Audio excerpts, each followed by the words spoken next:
Many people look at Wild West brothel workers through romantic eyes. They think about glamorous saloon girls in fancy dresses, their feather boas swishing as they charm cowboys with witty banter. Nothing could be further from the truth. For most women in the sporting life, as it was called, existence was a brutal fight for survival in a world where they were simultaneously in high demand and deeply despised.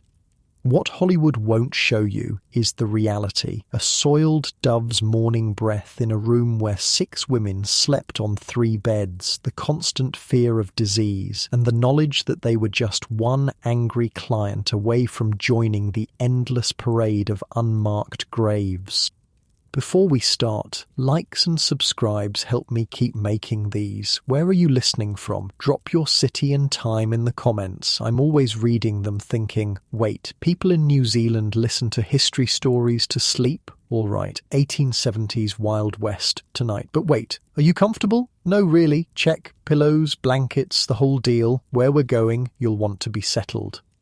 Your eyes crack open to the sound of coughing. Not yours, everyone's. The air in this cramped second-floor room is stale, thick with the scent of cheap perfume trying desperately to mask what lies beneath. You're on a lumpy mattress, one of 3 crammed into a room barely large enough for one.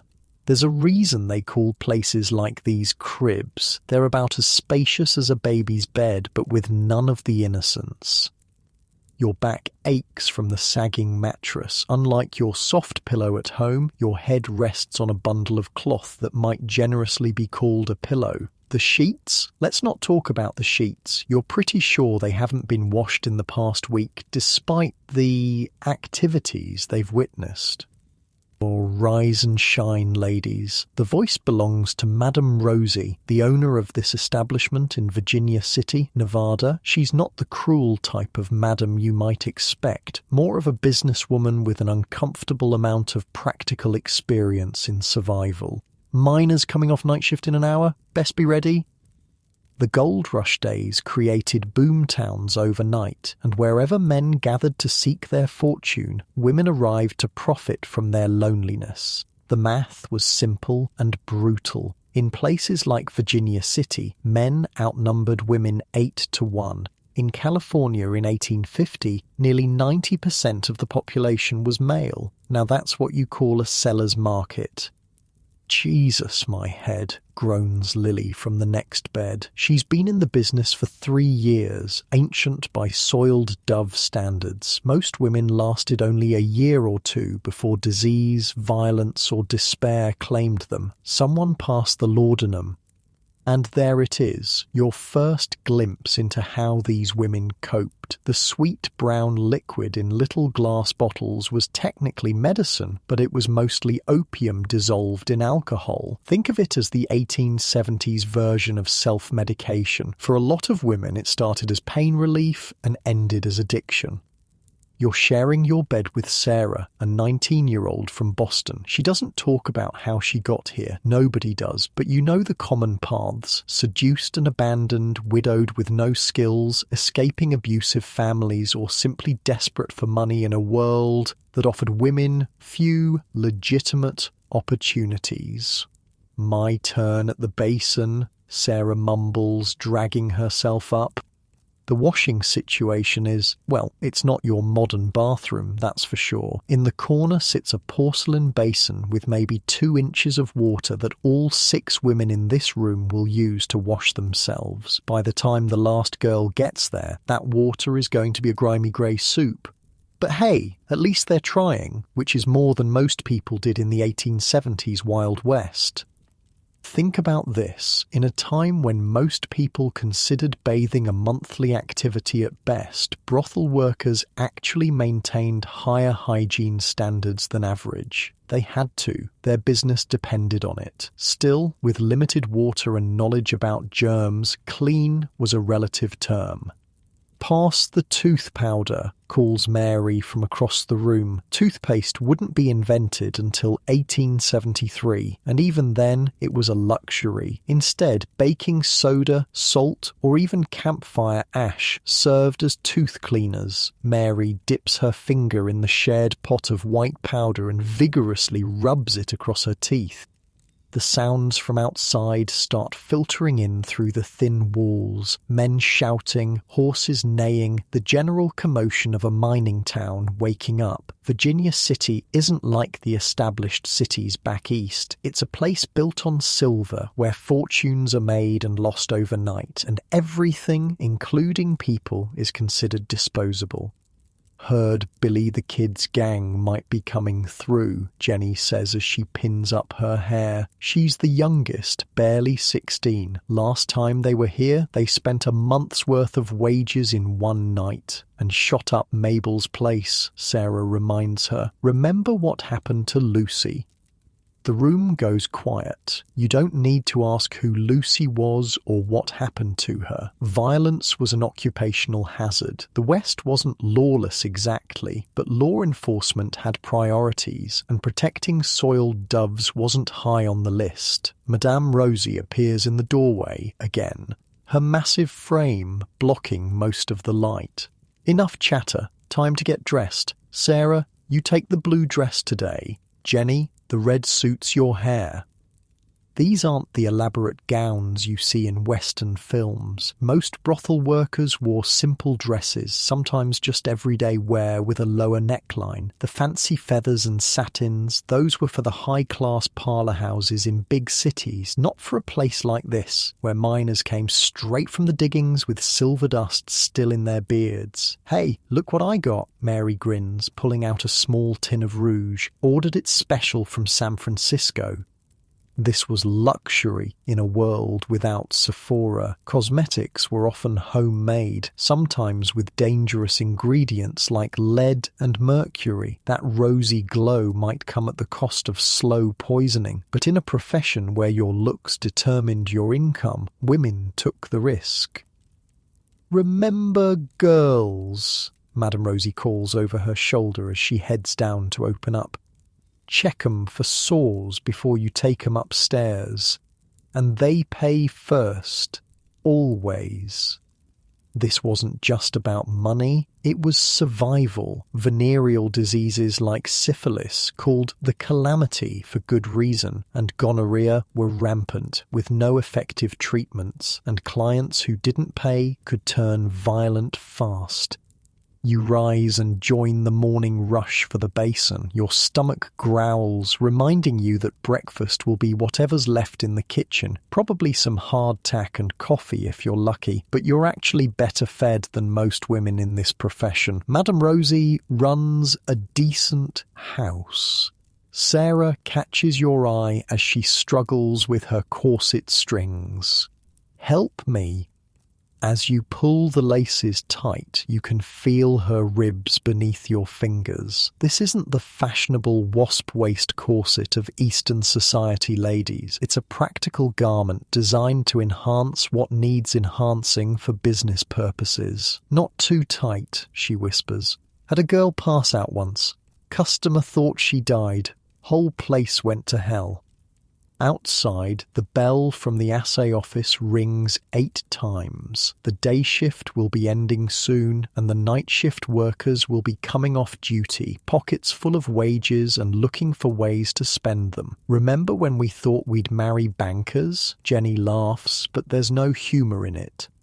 That's the thing about these women. In your head, you're screaming, "This is how I die, in a crib with 5 other women hoping not to catch something that'll rot my brain." But out loud, they joke, they laugh, they create a veneer of normalcy over a life that's anything but.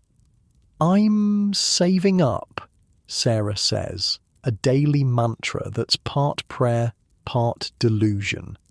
2 more months, and I'll have enough to open a dress shop.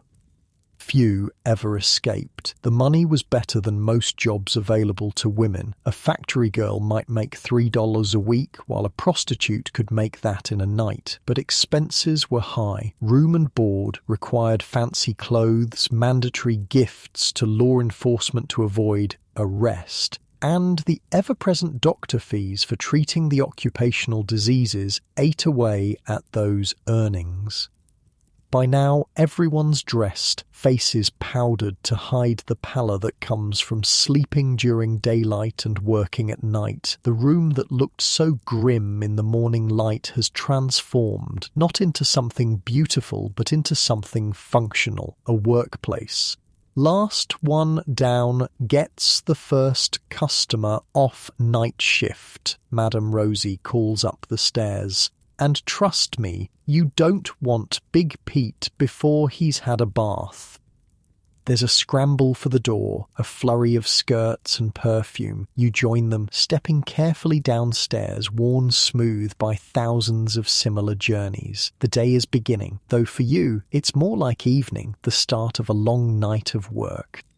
The saloon below is being swept out, the stale beer smell briefly overwhelmed by dust. A piano sits in the corner, waiting for the player who'll arrive around noon. The bartender, an ex-boxer named Jim with cauliflower ears and missing teeth, nods as you all file in. "Got a fresh barrel tapped," he says, "and the whiskey shipment came in." Alcohol was the lubricant that kept these establishments running, not just for the customers, but for the women too. It dulled senses, clouded judgment, and made the unendurable seem manageable. For many, it was the gateway to laudanum addiction. The first customers are already waiting outside. You can see their shadows through the frosted windows, men with dirt under their nails and silver dust in their pockets, men who spent weeks or months without seeing a woman, working in conditions so dangerous that many wouldn't live to see 30. "Fix your face," Madame Rosie tells you. "Nobody pays for sad." And there it is, the unspoken contract of this life. It's not just your body that's for sale, but the illusion of desire, of happiness, of connection. The emotional labor was often harder than the physical. The doors swing open, sunlight slashes across the floor like a knife, and the day, your night, begins. "Well, hello there, strangers," calls Jenny in a practiced voice that sounds nothing like the girl who was yawning upstairs 5 minutes ago. "Looking for some company?" Outside on the main street of Virginia City, respectable women pull their skirts aside as they pass the brothel, careful not to let the fabric touch the building, as if sin itself might be contagious. Their husbands tip their hats politely to Madame Rosie when they pass her on the street during daylight hours, pretending they don't recognize her from their visits under cover of darkness. The hypocrisy wasn't lost on anyone, least of all the working girls. Brothels were officially illegal in most places, but openly tolerated. Cities collected licensing fees and fines that amounted to business taxes. In Virginia City, these women provided nearly 25% of the municipal revenue. The first client heads upstairs with Mary. You know the routine that will follow, the haggling over price, the insistence on seeing payment first, the quick check for visible signs of disease, the even quicker transaction. The average visit lasted less than 15 minutes. "Don't forget to wash after," Madame Rosie reminds her, loud enough for the client to hear. It's part warning, part advertisement of the house's standards. Unlike your clean bathroom at home with running water and soap, washing after here means a quick swipe with a rag dipped in a solution of carbolic acid if you're lucky. If not, just water that gets increasingly questionable as the day progresses. The day unfolds in a blur of faces and demands. By noon, the room is full, piano playing, drinks flowing. You move mechanically through the rituals of flirtation, the practiced laughs at jokes you've heard 100 times before. A miner shows you a nugget he found, eyes bright with the fever that drives men to spend years hunting treasure. "This'll be worth something someday," he tells you, as if you haven't heard that line before. "Sure will, honey," you reply, because that's what he's paying to hear. And through it all, you watch, you observe the patterns, learn who's dangerous when drunk, memorize the fastest routes to the door. Survival here isn't just about avoiding disease, it's about reading men's moods, anticipating violence before it erupts. Because make no mistake, violence was common. The stories don't make it into the romanticized versions, but they were part of daily life, like Jenny Bright, a madam who shot a man through the heart when he tried to hit her after being denied entry due to having a venereal disease. Or Molly Scott, whose husband shot her to death one night and fled, leaving other prostitutes to dress her body for burial. As the afternoon stretches on, you find a moment of quiet and catch Sarah's eye across the room. She gives you a tired smile that speaks volumes. In that moment, there's a flash of genuine human connection in a place designed to manufacture its counterfeit. And that's the contradiction at the heart of this world. These women, dismissed by society as fallen and immoral, created their own communities, their own support systems, their own economies. They looked after each other because no one else would. The afternoon light slants golden through the windows. Evening is coming, which means the real work is about to begin. The night shift miners will be arriving soon, fresh from the deep, dark tunnels beneath Virginia City, carrying the Earth's treasures and their own desperation. Madame Rosie moves through the room, straightening a picture frame, adjusting a lamp. Despite everything, she runs a tight ship. Her girls get regular meals, protection from the worst clients, and a doctor when they need one. In the hierarchy of the profession, this puts them several rungs above the crib girls who work independently in shacks on the edge of town, or the desperate women servicing men in tents at remote mining camps. "Get something to eat before the rush," she tells you, not unkindly. "Gonna be a long night." You head to the kitchen, where a pot of stew simmers on the stove. Better fare than many in town will eat tonight. The West wasn't just wild, it was hungry. Food supplies were unreliable, and scurvy was common even among those who struck it rich. As you eat, you listen to the sounds of the house. The piano music, laughter both genuine and manufactured, the creak of stairs as business continues. This is your world now, for better or worse. A world where women turned the only asset society recognized in them into a means of survival and occasionally power.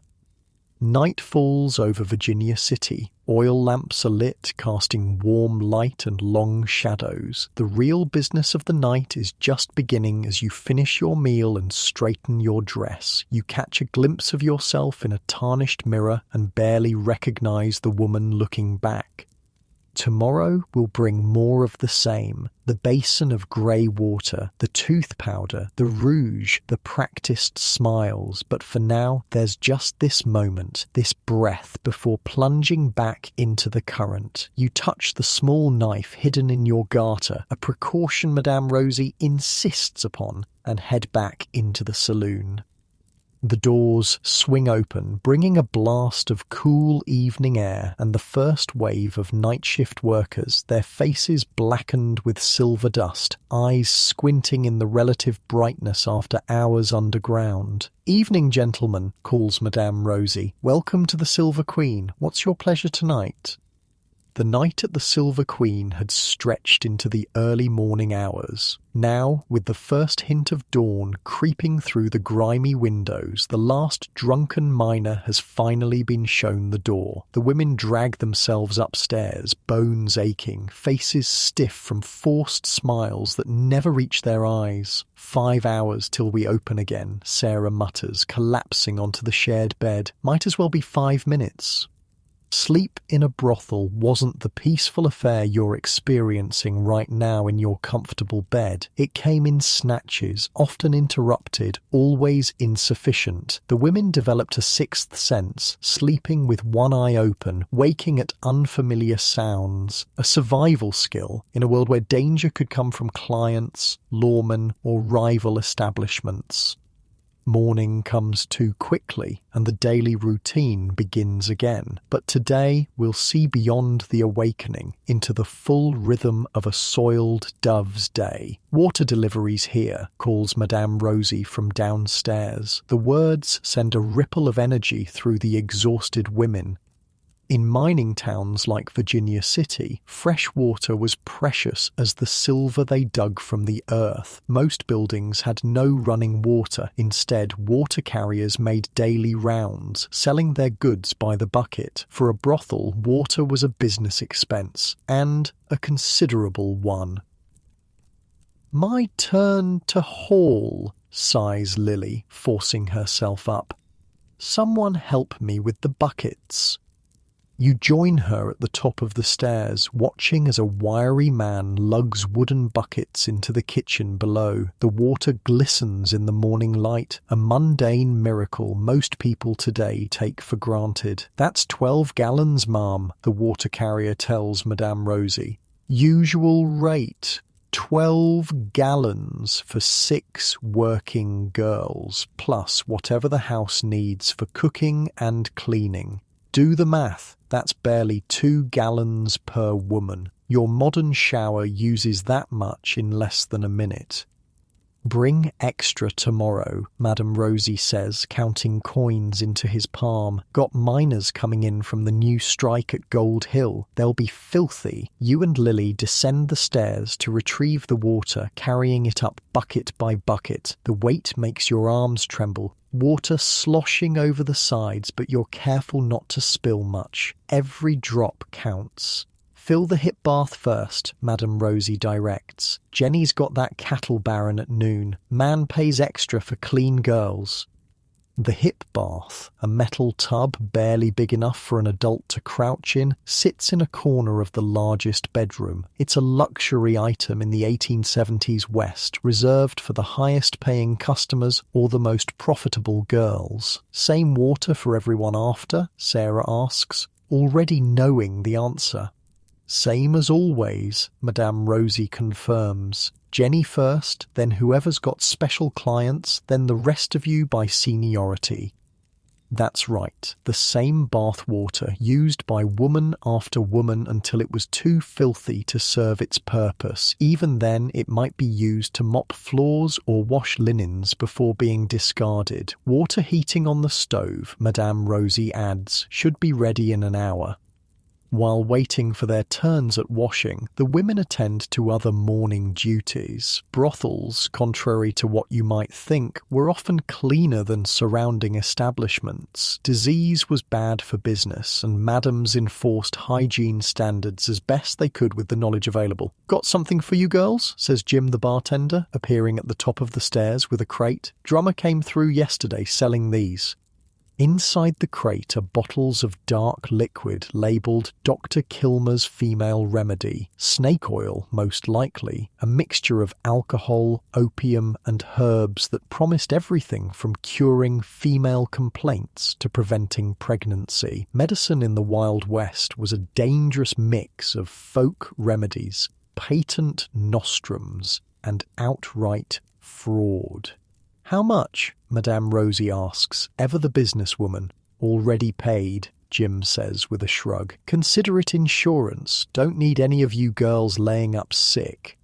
The unspoken reality hangs in the air. A brothel without working girls doesn't make money. Jim's gesture isn't pure kindness, it's practical economics. Mary grabs a bottle, uncorks it with her teeth and takes a swig. "Tastes like horse piss and licorice," she pronounces.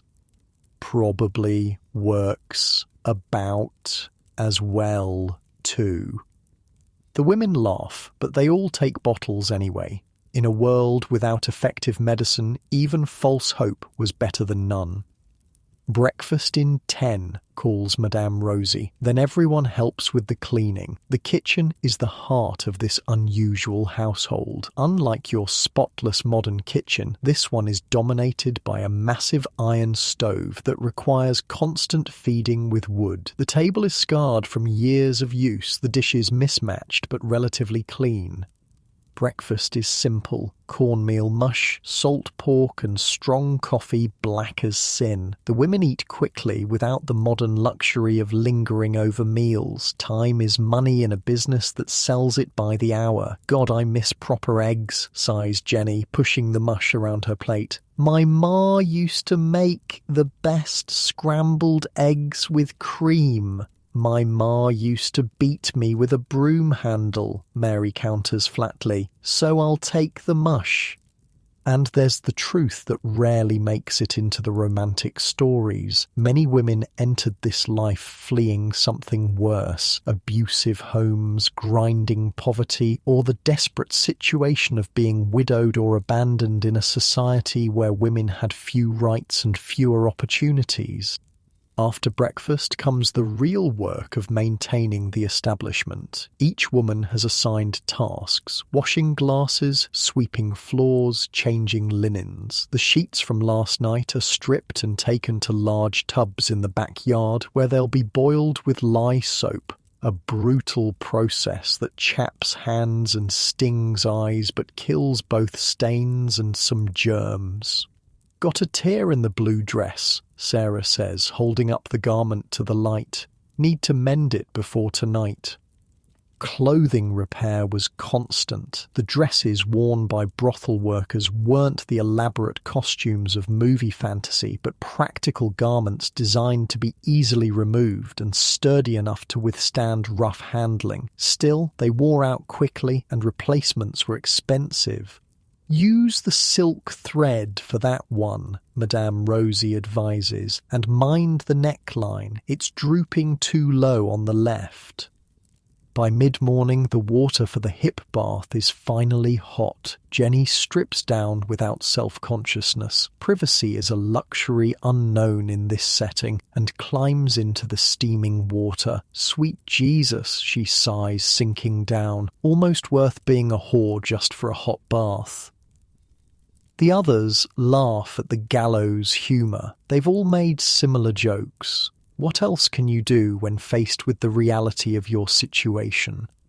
As Jenny bathes, Sarah sits nearby, stitching the torn dress while Mary sorts through a box of cosmetics, discarding dried-out rouge pots and empty perfume bottles. Heard there's a new doctor in town, Lily mentions casually, but everyone's attention sharpens. Girl at the bucket of blood says he doesn't report to the sheriff. This news ripples through the room like electricity. In most towns, doctors were required to report treated prostitutes to law enforcement, which could mean fines, jail time, or forced relocation. A discreet doctor was worth his weight in silver. What's he charge? Asks Madame Rosie, ever practical. Same as old Doc Turner, but without the sermon, Lily replies. Find out where, Madame Rosie says. Might be worth switching. Medical care was a constant concern. Venereal diseases were rampant, with treatments often worse than the conditions they aimed to cure. Mercury was commonly used to treat syphilis, causing drooling, tooth loss, and neurological damage. Abortions were dangerous and illegal but common necessity. By now, Jenny has finished her bath, the water noticeably greyer than when she started.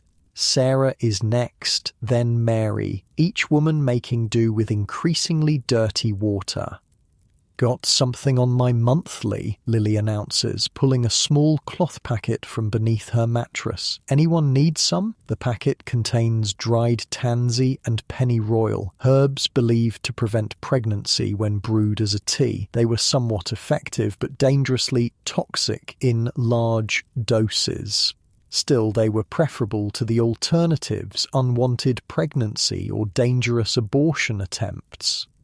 Several women take pinches of the herbs, tucking them away for later use. Birth control was a critical survival strategy, not a convenience. A pregnant prostitute couldn't work, and few had resources to support a child. Males here, calls Jim from below, got letters?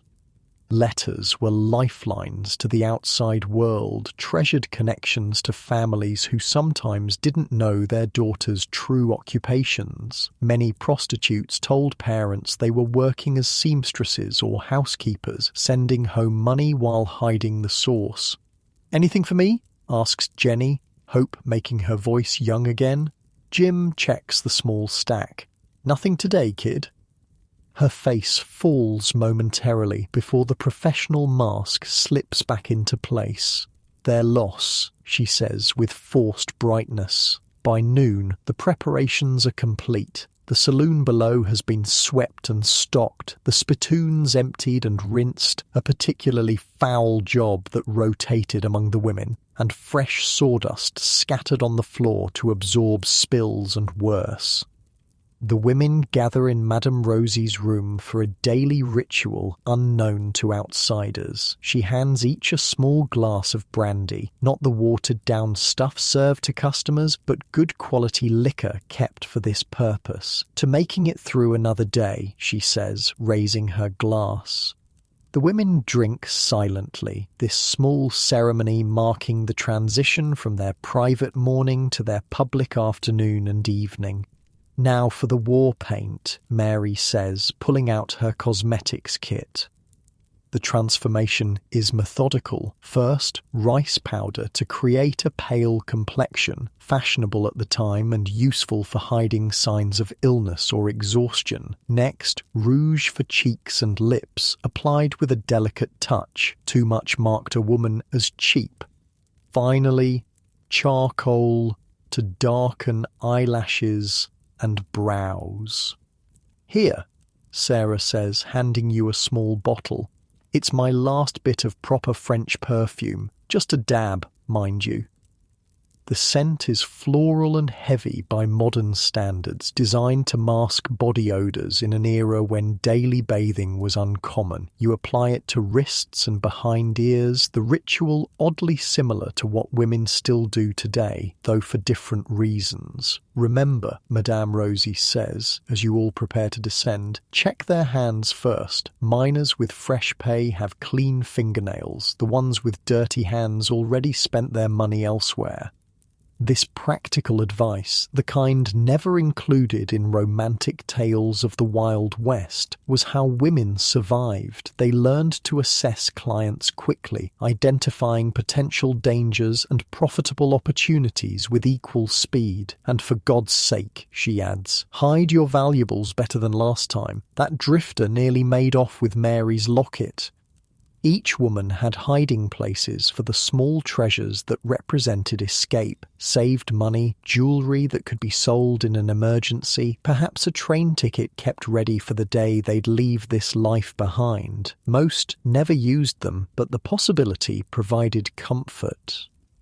The afternoon sun slants through the windows as you all make your way downstairs. Jim has already opened the doors, and a few early customers, men who work night shifts or have the day off, are seated at tables.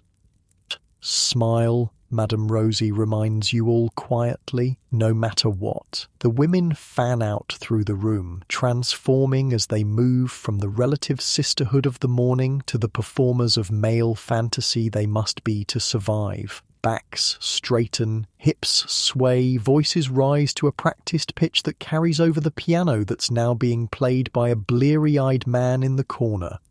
You watch Sarah approach a well-dressed man near the window, clearly not a miner, but perhaps a store owner or bank clerk. She laughs at something he says, touching his arm lightly, all while maintaining precisely the right distance, close enough to suggest intimacy, far enough to avoid presumption.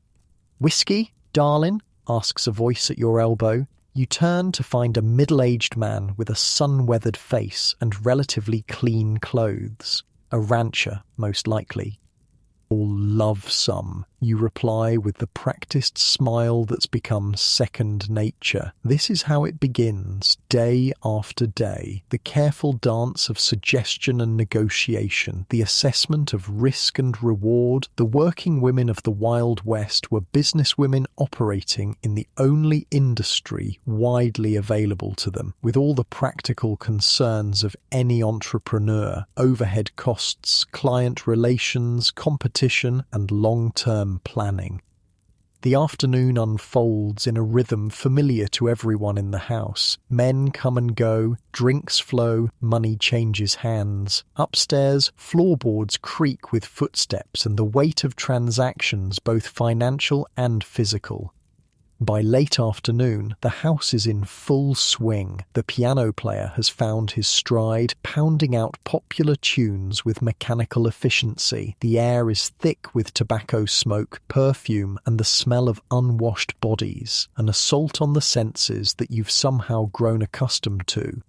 From your seat near the bar, you watch the room with the situational awareness that becomes instinct in this line of work. You note the miner getting too drunk in the corner, the nervous young man clearly on his first visit to such an establishment, the regular who treats the women with surprising courtesy. "Watch the one with the red beard," Jim murmurs as he wipes a glass behind the bar. "He was thrown out of the Golden Slipper last week, got rough with one of their girls." This information passes quickly among the women, a whispered word here, a meaningful glance there. By unspoken agreement, nobody approaches Redbeard directly, but he's never left alone. When he calls for company, Madame Rosie herself sits with him, her bulk and well-known derringer keeping him in check. This is how women survived, through information networks, mutual protection, and the careful management of risks that couldn't be eliminated entirely. As evening approaches, bringing with it the promise of the busiest hours ahead, you catch Sarah's eye across the room. She gives you a quick, genuine smile, a flash of the real person behind the professional facade before turning back to her customer. In that moment, there's a strange realization. Despite everything, the dangers, the social stigma, the physical toll, there is a kind of freedom here too. These women, operating at the margins of society, created their own community with its own rules and support systems. Many experienced a level of financial independence unknown to their respectable counterparts, making decisions about their lives that married women legally couldn't. The cattle baron has arrived for his appointment with Jenny. He's a large man with an oversized silver belt buckle and boots that probably cost more than most miners made in a month. Jenny greets him with practiced enthusiasm, but you notice how she positions herself near the stairs, keeping the exit in view. Another survival strategy. "She'll be fine," says Madame Rosie, noticing your concern. "He's rough around the edges but pays well and doesn't cause trouble. Besides," she pats the pocket where her derringer resides, "he knows better than to try anything in my house." The light outside fades to dusk. Oil lamps are lit, casting a warm glow that softens the room's harsh realities. The night shift will be arriving soon, bringing with it a fresh wave of customers and challenges. You straighten your dress, touch up your rouge, and prepare for the hours ahead. This is life in a Wild West brothel, not the romanticized fantasy of fiction, but a complex reality of practical concerns, daily routines, and strategies for survival in a world that offered women few options and less mercy.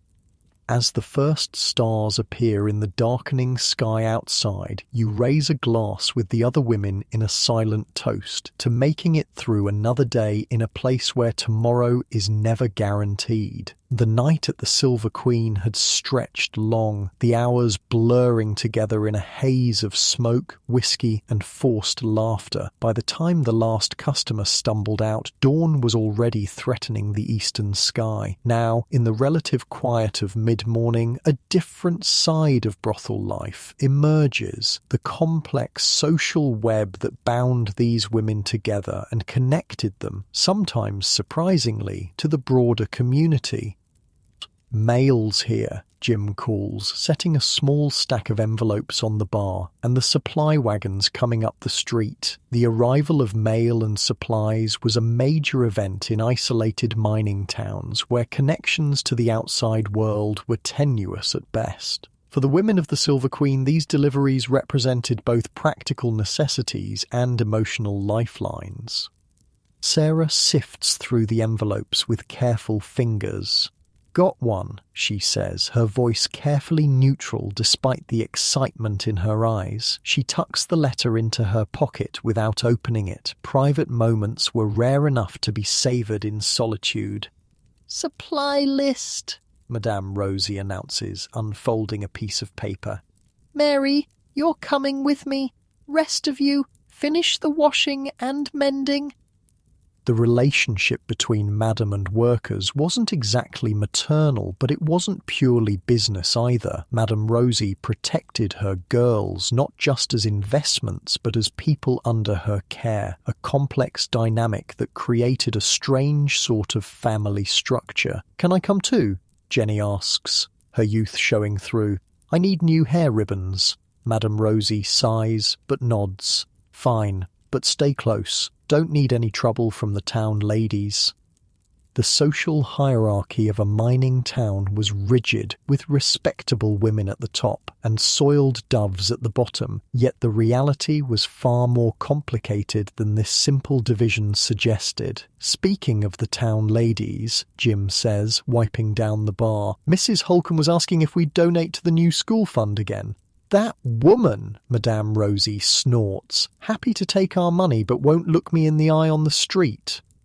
This was the paradox of brothel life in the Wild West. The same establishments scorned by polite society were often major contributors to civic projects. In many towns, prostitutes and madams funded schools, churches and hospitals, institutions that would later refuse to serve them.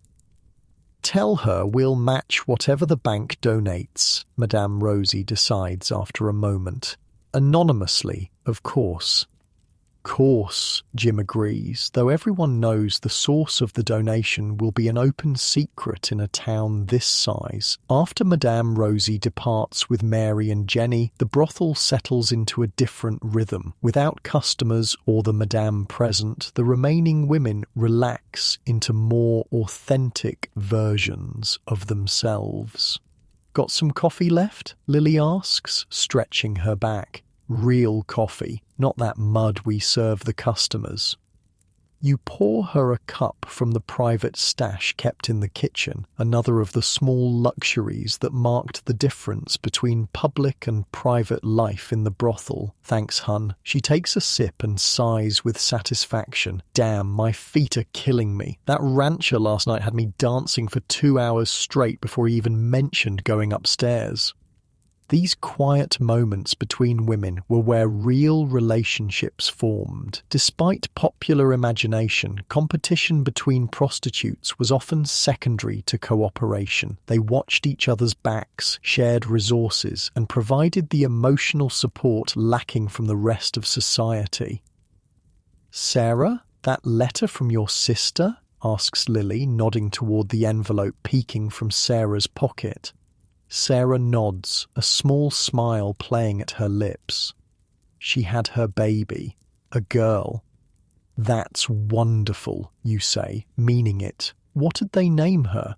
"Elizabeth, after our mother." Sarah's voice catches slightly, says she's healthy and strong. What goes unspoken is the reality that Sarah will likely never meet her niece. Many women in the sporting life maintain connections with family through letters but rarely visited. The shame associated with their profession made reunions difficult, if not impossible.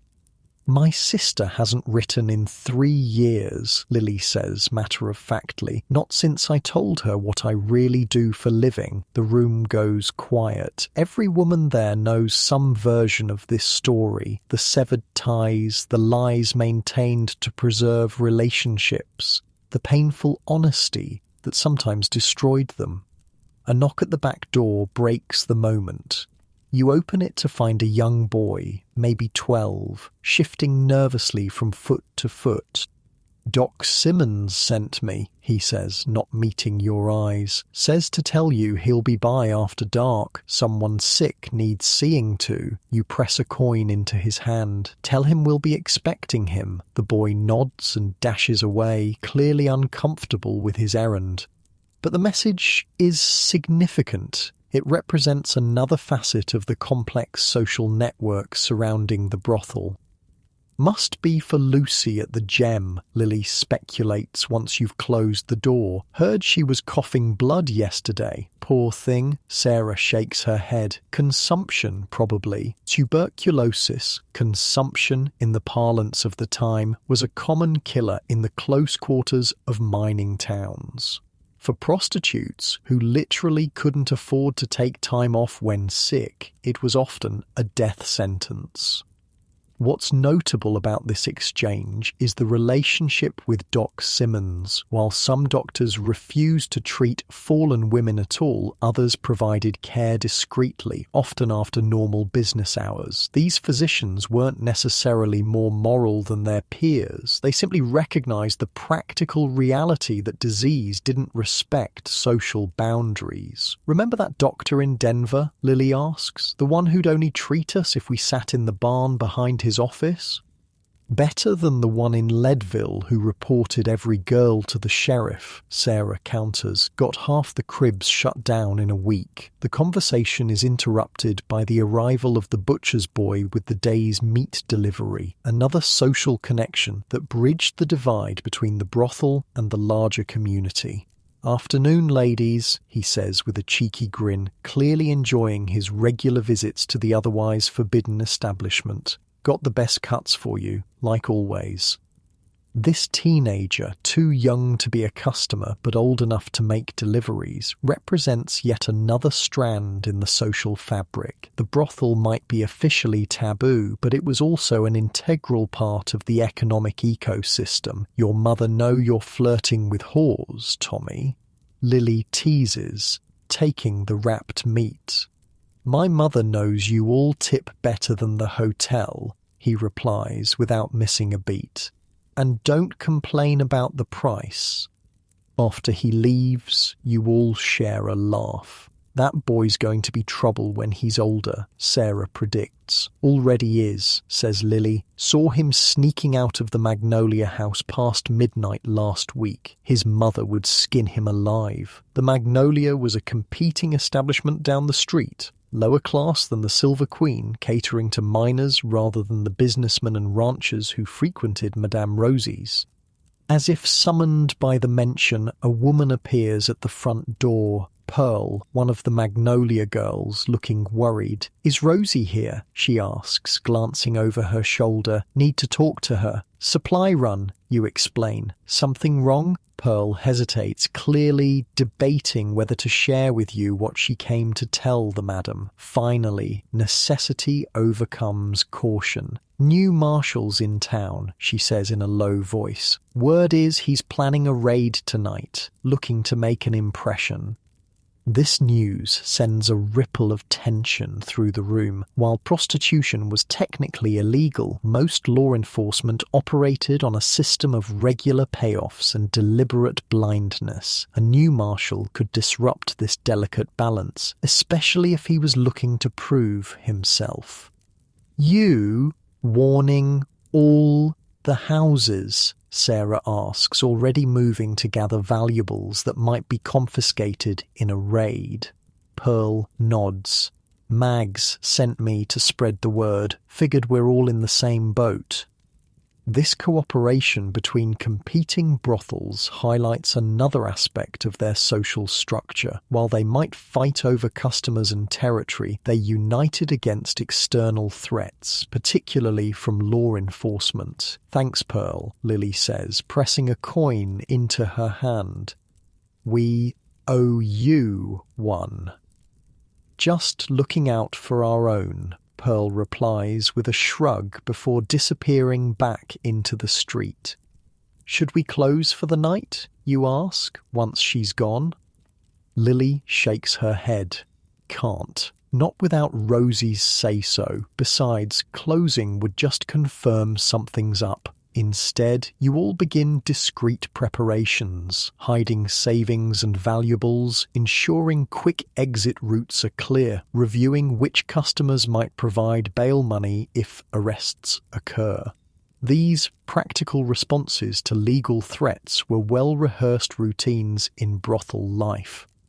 Mid-afternoon brings Madame Rosie back with Mary and Jenny, all three laden with packages. You quickly share Pearl's warning. "Humph," Madame Rosie snorts, seemingly unimpressed. "New Marshall's just looking for his cut. Jim, take a bottle of the good whiskey over to his office. Tell him it's a welcome gift." This dance between brothels and law enforcement was as old as the profession itself. From outright bribes to more subtle gifts, maintaining workable relationships with legal authorities was essential to survival. "And if that doesn't work?" Sarah asks. "Then we have a backup plan," Madame Rosie says simply, not elaborating further. Her confidence is reassuring. She's weathered these storms before. As evening approaches, the brothel prepares to open for business as usual, though with heightened awareness. The piano player arrives, followed by the first customers, miners fresh off shift, trail dust still on their boots. "Just act natural," Madame Rosie instructs as she unlocks the front doors. "But keep an eye on the back exit." The early evening proceeds normally, though you notice Madame Rosie engaged in quiet conversations with several regular customers, men of some standing in the community. One, a silver-haired gentleman you recognize as a bank director, nods gravely before departing through the back door. "Insurance," Madame Rosie explains when she catches your questioning look. "Mr. Finch sits on the town council. He'd rather not see his favourite establishment closed." This reveals yet another layer of the social web, the unofficial alliances between brothels and powerful men whose public condemnation masked private patronage. Many a crusade against vice was quietly sabotaged by the very men who publicly supported it. The expected raid never materializes. Just before midnight, Jim returns from a scouting mission with news. "Marshall's been called to a disturbance at the mining office," he reports. "Something about claim jumpers, likely to keep him busy all night." The tension in the room eases, though no one explicitly acknowledges the fortunate timing of this disturbance. Some connections were best left unspoken.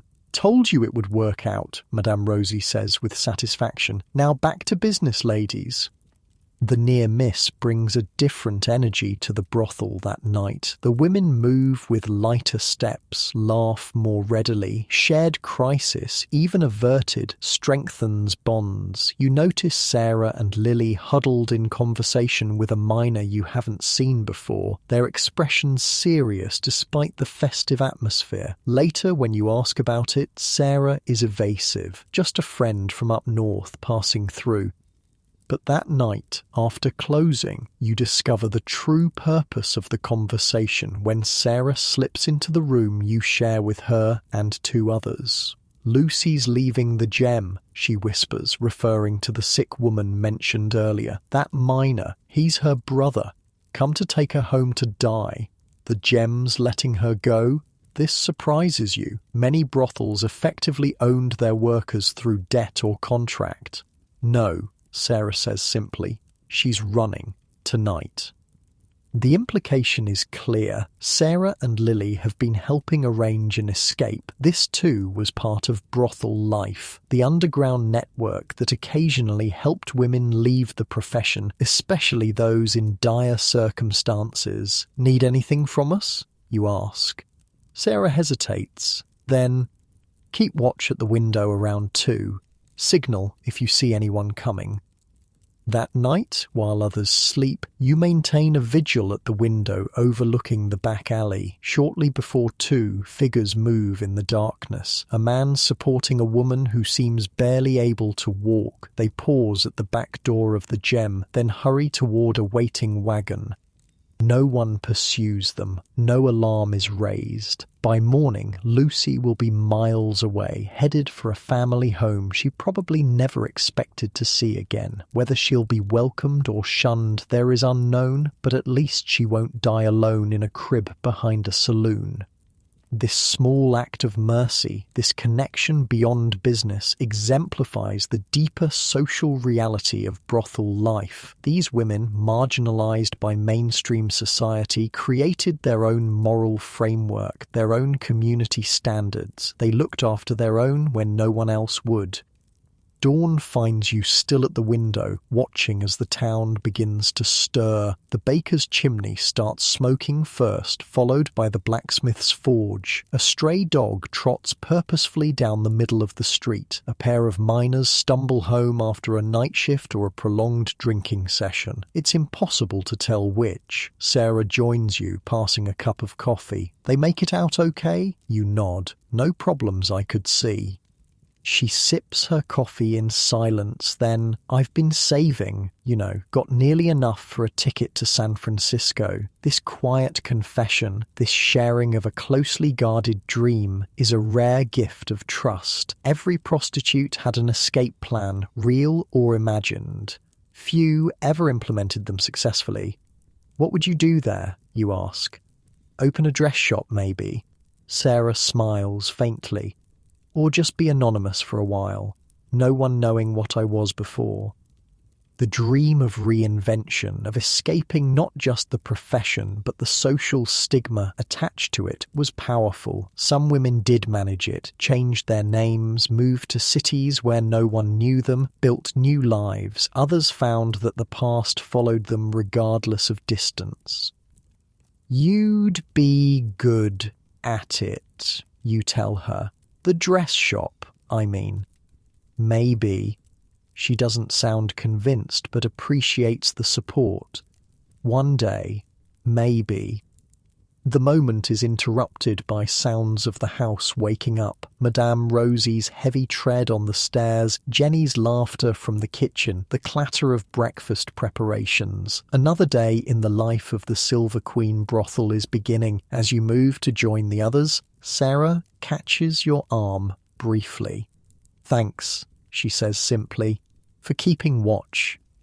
In that moment, you understand something essential about this world you've entered. Beyond the transactions and the performances, beyond the risks and hardships, there exists a genuine community. Women bound not just by circumstance, but by choice, protecting each other in a world that offers them little protection. You head downstairs together, stepping into the morning light that streams through the windows. The brothel looks different by day, shabbier, more vulnerable, but also more real. Like the women themselves, it has two faces, the gaudy evening mask and the plain morning truth. In the kitchen, Madame Rosie is already planning the day ahead. "Got a cattle buyer coming through," she announces. "Big spender, by all accounts. Jenny, you'll entertain him." The business continues, the social web expands and contracts, connections form and break. This is life in a Wild West brothel, not just a place of commerce, but a complex social ecosystem that both reflects and defies the larger society around it. Outside, the town of Virginia City is fully awake now. A church bell rings, calling the faithful to morning prayers. None of the women in the Silver Queen will attend, though their money helped build the steeple from which the bell hangs. Such is the paradox of their existence, essential to the community, yet excluded from it, hidden in plain sight. "Better get some sleep," Madame Rosie tells you all. "Going to be a busy night." You head back upstairs, passing the room where the hip bath still sits, water now cold and grey. Through the window you can see the distant mountains, purple in the morning light, seemingly untouched by human concerns. Sarah pauses beside you, following your gaze. "Pretty, isn't it?" she says softly. Easy to forget sometimes that there's a whole world out there beyond this place. In that quiet moment of shared appreciation, there's a glimpse of the people behind the personas, women with dreams and fears, connections and isolations, all navigating a precarious existence with whatever tools they can find. The social world of the Wild West brothel was neither as depraved as moralists claimed, nor as glamorous as fiction would later paint it. It was human, complex, contradictory, and surprisingly resilient. The connections forged there, both within and beyond its walls, created a tapestry of relationships that helped women survive in a world determined to both use and condemn them. As you finally seek your bed, the sounds of the waking town fade into the background. Sleep comes easier than you expected, cushioned perhaps by the knowledge that whatever tomorrow brings, you don't face it entirely alone. The afternoon sun slants through the windows of the Silver Queen, casting long shadows across the worn floorboards. The house is quiet now, caught in that lull between morning preparations and evening business. In this moment of relative calm, a different side of brothel life reveals itself. The constant, often desperate battle to maintain health in an era when medicine was primitive and disease could mean not just suffering, but the end of a livelihood.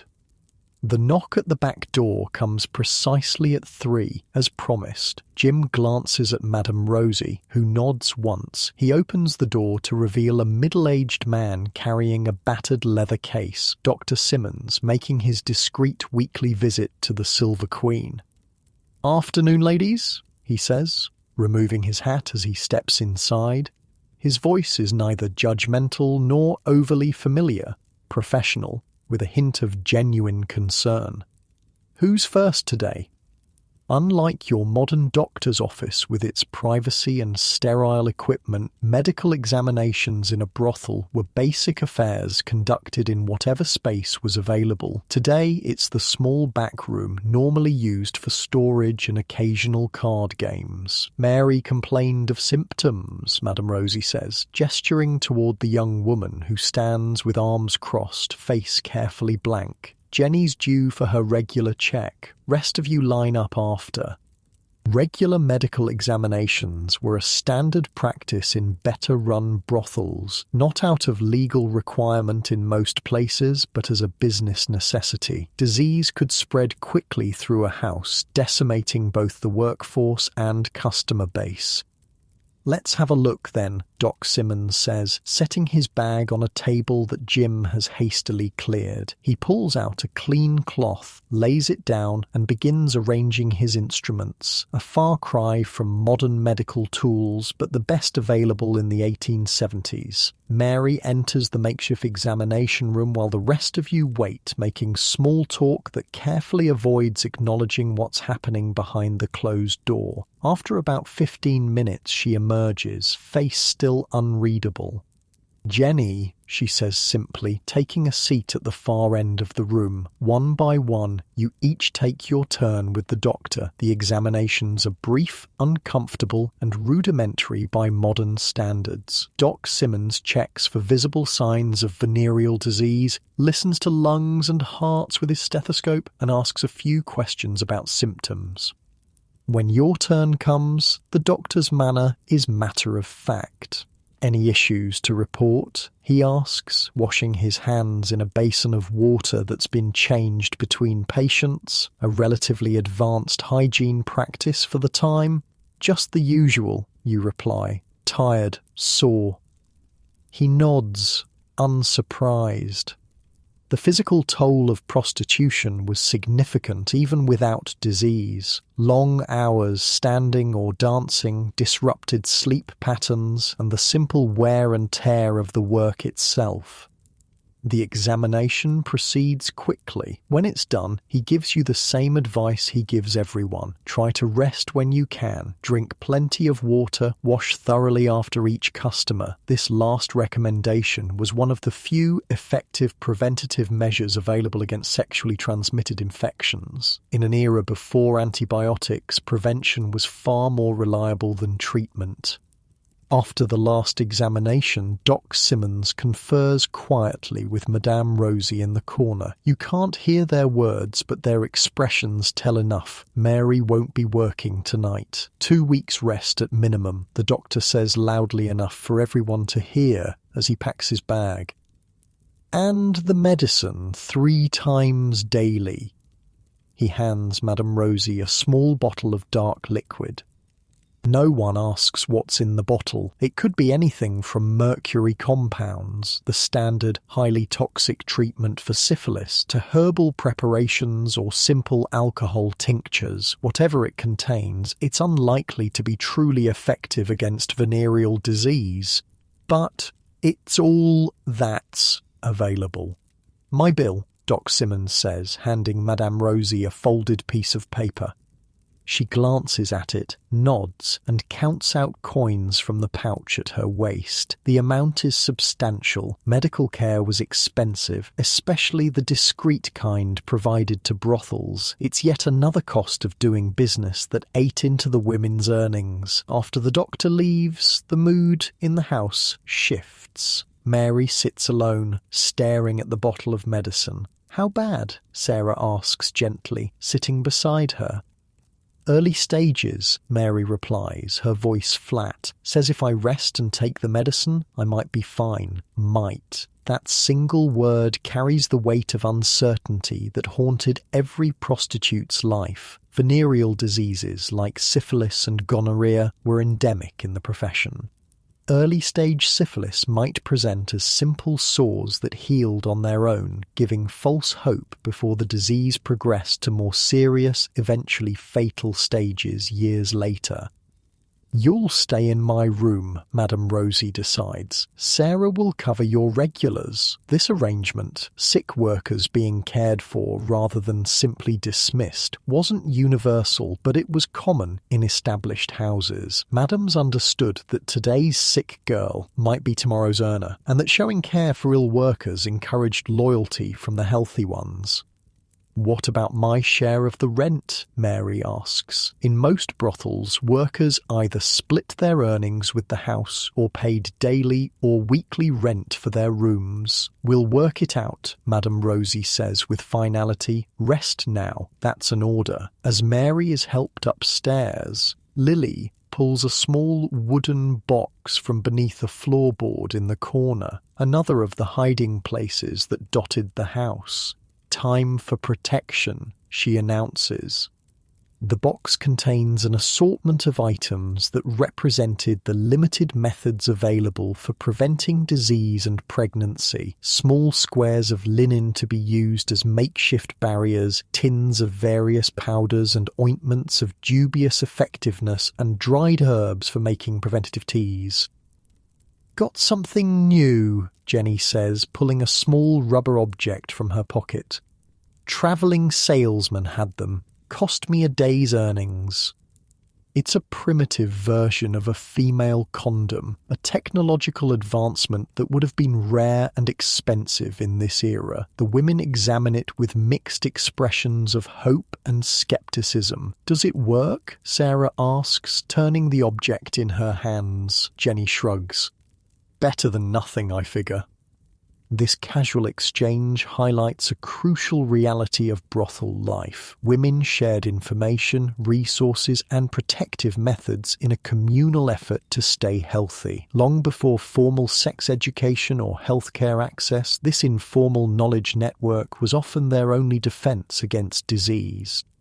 "I still say the vinegar wash is most reliable," Lily insists, referring to the practice of douching with vinegar solutions after intercourse, a method that provided some limited protection against both pregnancy and certain infections. "Burns like hellfire, though," Sarah counters with a grimace. "Better than what happened to Mary," Lily says simply. No one argues with this logic. The conversation turns to other protective measures, not just against disease, but against the various dangers that came with the profession. "Mina tried to steal my earrings last night," Jenny says, touching the simple gold hoops she wears. "Thought I was asleep after." "Show them what you did," Madame Rosie encourages, a hint of pride in her voice. Jenny grins and pulls up her skirt a few inches to reveal a small knife strapped to her garter. Didn't have to use it, just showed it to him, and he suddenly remembered his manners. Self-defense was a necessary skill for women in the sporting life. While madams like Rosie provided some protection, each woman ultimately had to look out for herself against violent or thieving customers. Good, Madame Rosie nods, but remember, pulling a knife is a last resort. Better to read a man before he gets dangerous. She moves to the bar and pours small glasses of whiskey, not the watered-down variety served to customers, but the real thing, kept for medicinal and ceremonial purposes. To staying healthy, she says, raising her glass in a toast that carries more weight than casual observers might recognize. You all drink, the whiskey burning a warm path to your stomachs. It's a rare moment of solidarity and shared purpose. Women united not just by circumstance, but by the common goal of survival in a hazardous profession. The peaceful moment is interrupted by Jim, returning from an errand in town with news. There's talk of a hygiene ordinance, he reports. Town council's considering it. Weekly doctor checks, mandatory. This news sends a ripple of concern through the room. While the Silver Queen already maintained voluntary medical examinations, government-mandated checks often came with registration requirements, fees, and potential legal complications. Who's pushing it? Madame Rosie asks sharply. New doctor in town, Jim replies. Young fellow with big ideas about public health. Got the minister's wife on his side. Madame Rosie's expression darkens. That woman lost 3 customers to her temperance meetings last month. The complex relationship between brothels and public health initiatives was rarely simple. While basic hygiene measures benefited everyone, regulations were often used as tools to control or eliminate prostitution rather than protect the women involved. What'll we do if it passes? Sarah asks. Same as always, Madame Rosie says with a shrug. Adapt. Pay the fees. Find the loopholes. This pragmatic approach to changing regulations was typical of successful madams who treated legal obstacles as business challenges rather than moral judgments. Speaking of adapting, Jim says, reaching into his coat, got something else you should see. He unfolds a newspaper named not the local Virginia City paper, but one from San Francisco, several weeks old. He points to a small article describing a new treatment for venereal diseases being tested in Europe. Mightn't help Mary now, he says, but worth knowing about. The women crowd around, reading with interest. Information about medical advances spread slowly to frontier communities, and those that did arrive were often mixed with snake oil claims and outright frauds. Still, they absorbed every piece of potentially useful knowledge. Says here they're using something called silver salts, Lily reads slowly, her finger tracing the words. Her literacy, like that of many prostitutes, is basic but functional. Another survival skill in a world where contracts and business arrangements were increasingly written rather than verbal. I'll write to my cousin in San Francisco, Madame Rosie decides, see if she can find out more. This network of information exchange between brothels in different cities was yet another layer of the health protection system that prostitutes developed. Letters between madams often contained not just business news, but details about treatments, preventative measures, and warnings about dangerous remedies.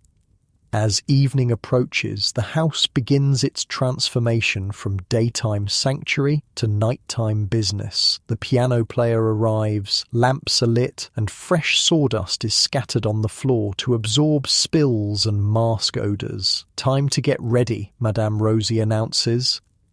The preparation ritual includes not just cosmetics and clothing changes, but health precautions. Each woman tucks small cloths into accessible pockets for quick cleanups between customers. Jenny carefully straps her knife to her thigh. Sarah drinks a bitter-smelling tea made from the preventative herbs in Lily's box.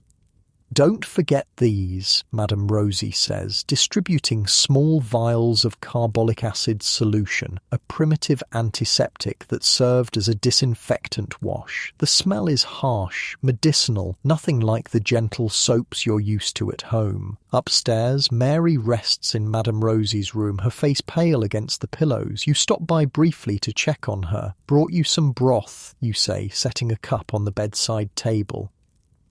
"Thanks." Her voice is weak, her forehead damp with sweat. The early stages of treatment were often worse than the disease itself, as toxic mercury compounds worked their way through the body. "Need anything else?" She shakes her head slightly. "Just don't tell the others how bad it is. Don't want them worrying." This concern for her fellow workers, even while suffering, illustrates the bonds that formed in these environments. Despite popular portrayals of prostitutes as strictly competitive, many houses developed strong internal support systems, women looking out for each other when no one else would. "Rest," you tell her, touching her hand briefly. "We've got things covered downstairs."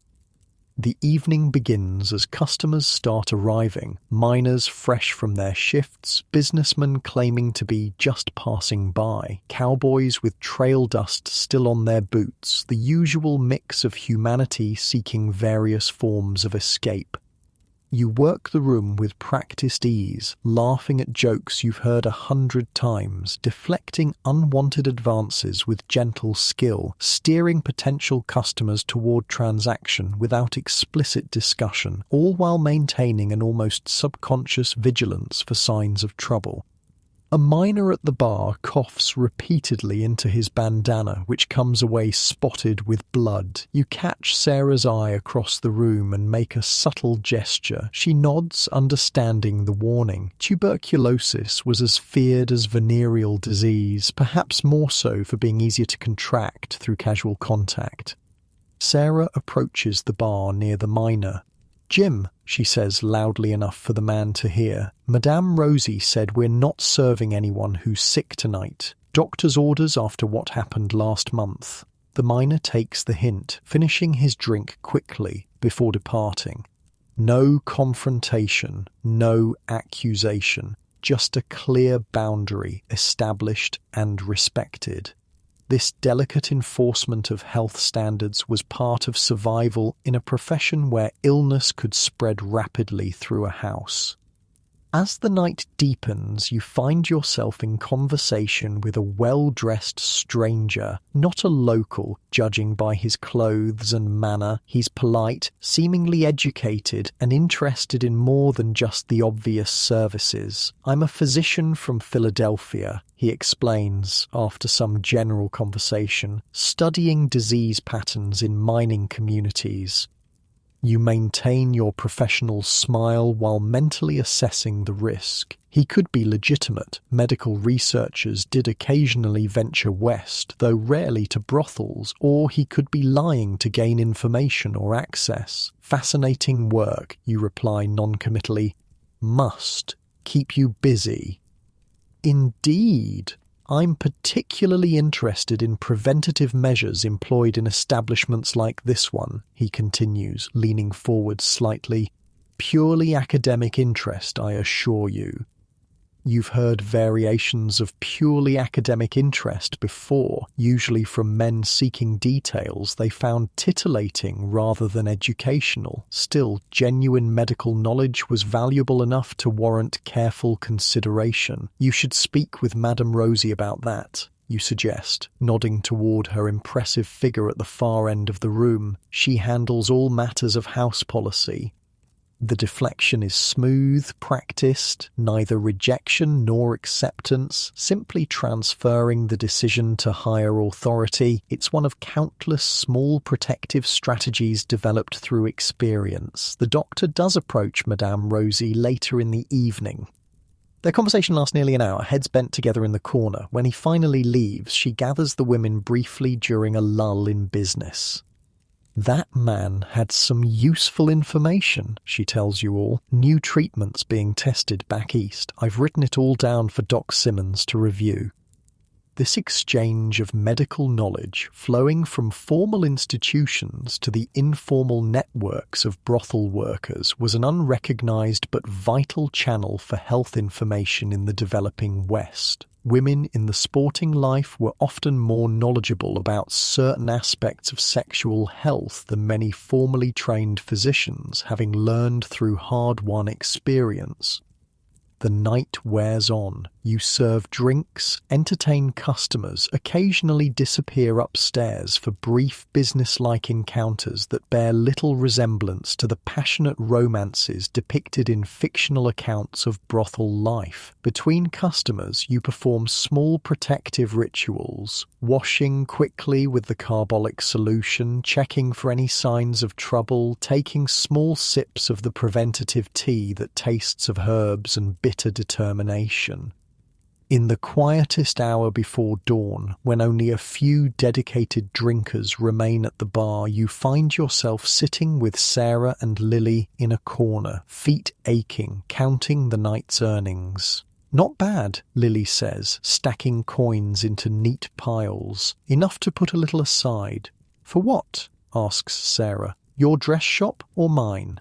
It's a running joke between them, these dreams of escape that seem simultaneously within reach and impossibly distant. For medicine, more likely, Lily says, her usual humour faltering as she glances toward the stairs where Mary rests. Never know when you'll need it, the comment hangs in the air, a stark reminder of the health realities that shaped every aspect of brothel life. Dreams might sustain the spirit, but practical considerations, medicine, doctor's fees, savings for periods of illness, governed daily decisions.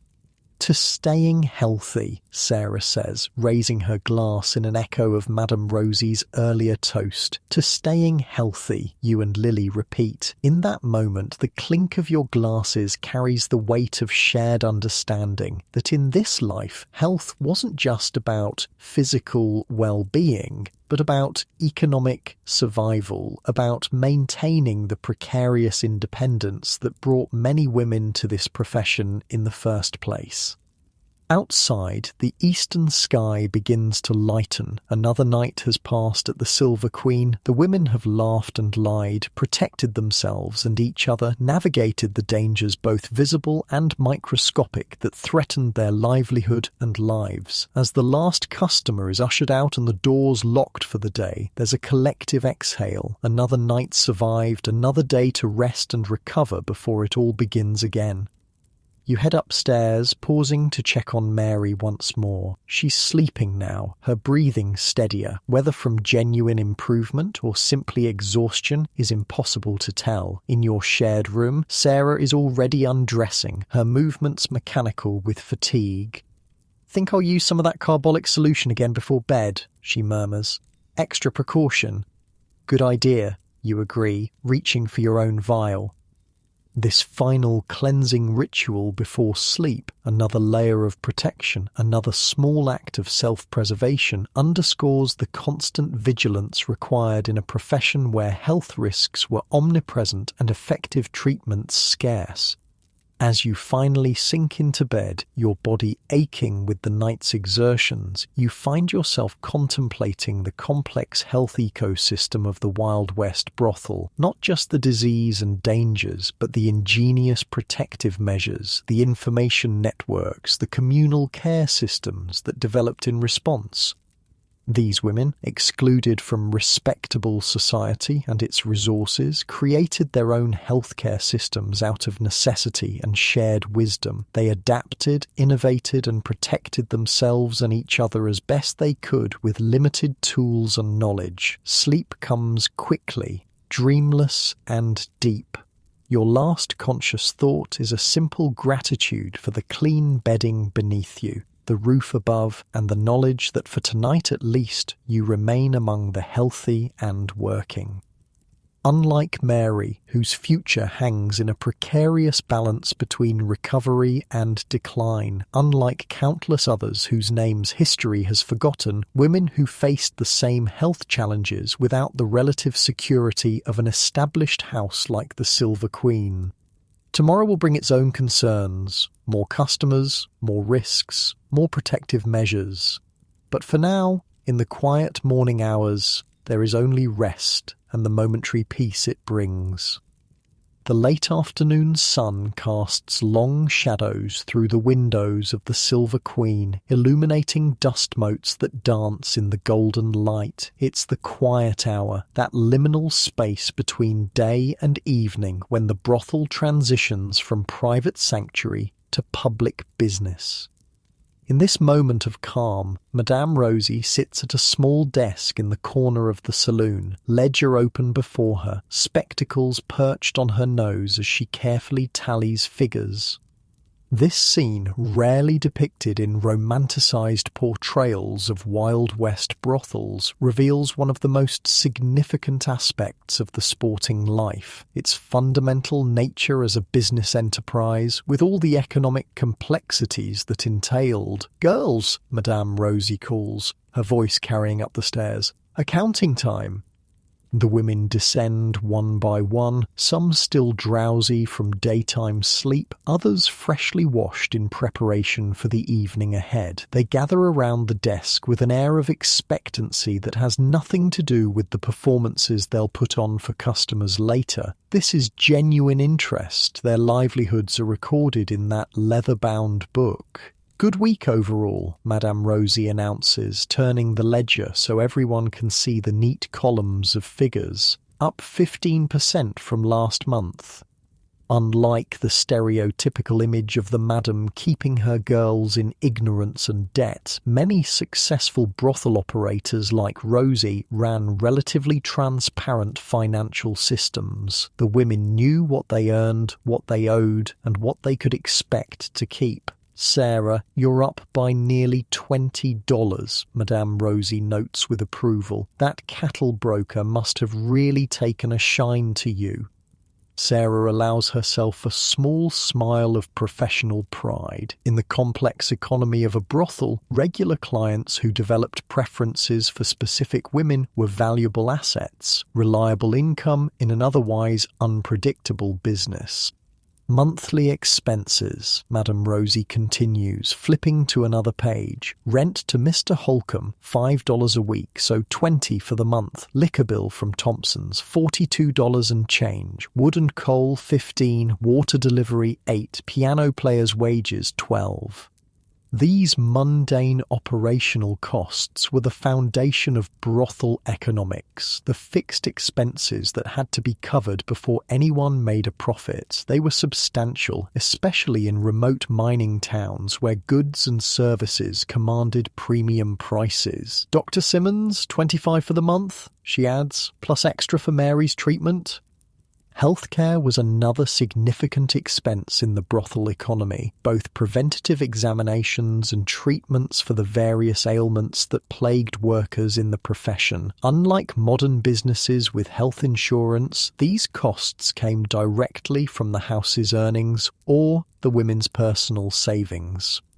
"Protection money?" Lily asks bluntly, referring to the unofficial payments made to law enforcement to avoid harassment or arrest.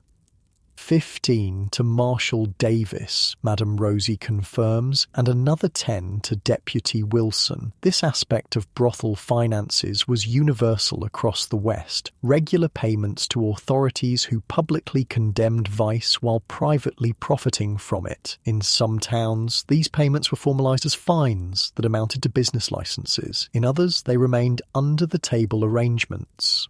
"What about the new marshal?" Sarah asks, referring to the threat discussed earlier.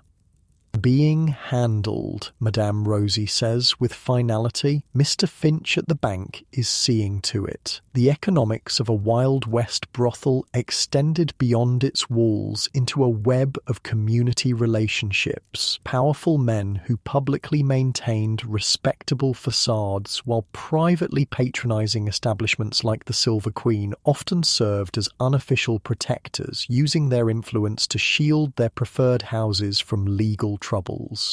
Now for your shares, Madame Rosie says, turning to another page. The division of earnings varied widely between establishments. In some houses, women were essentially employees receiving a percentage of their earnings. In others, they were more like independent contractors paying rent for their rooms and keeping the rest. Same arrangement as always, she explains for your benefit as the newest addition to the house. House takes 40%, you keep 60%. Out of your share comes board, laundry and personal expenses. What's left is yours to save or spend as you please. This split was actually favourable compared to many brothels, where workers might keep as little as 50% or even less of their earnings. Madame Rosie's relatively fair terms explained the loyalty of her girls and the house's reputation for quality. Jenny, $128 this month, so your share is 76 and change. Madame Rosie counts out bills and coins, pushing them across the desk. Board is 15, laundry 3. That leaves you $58 clear.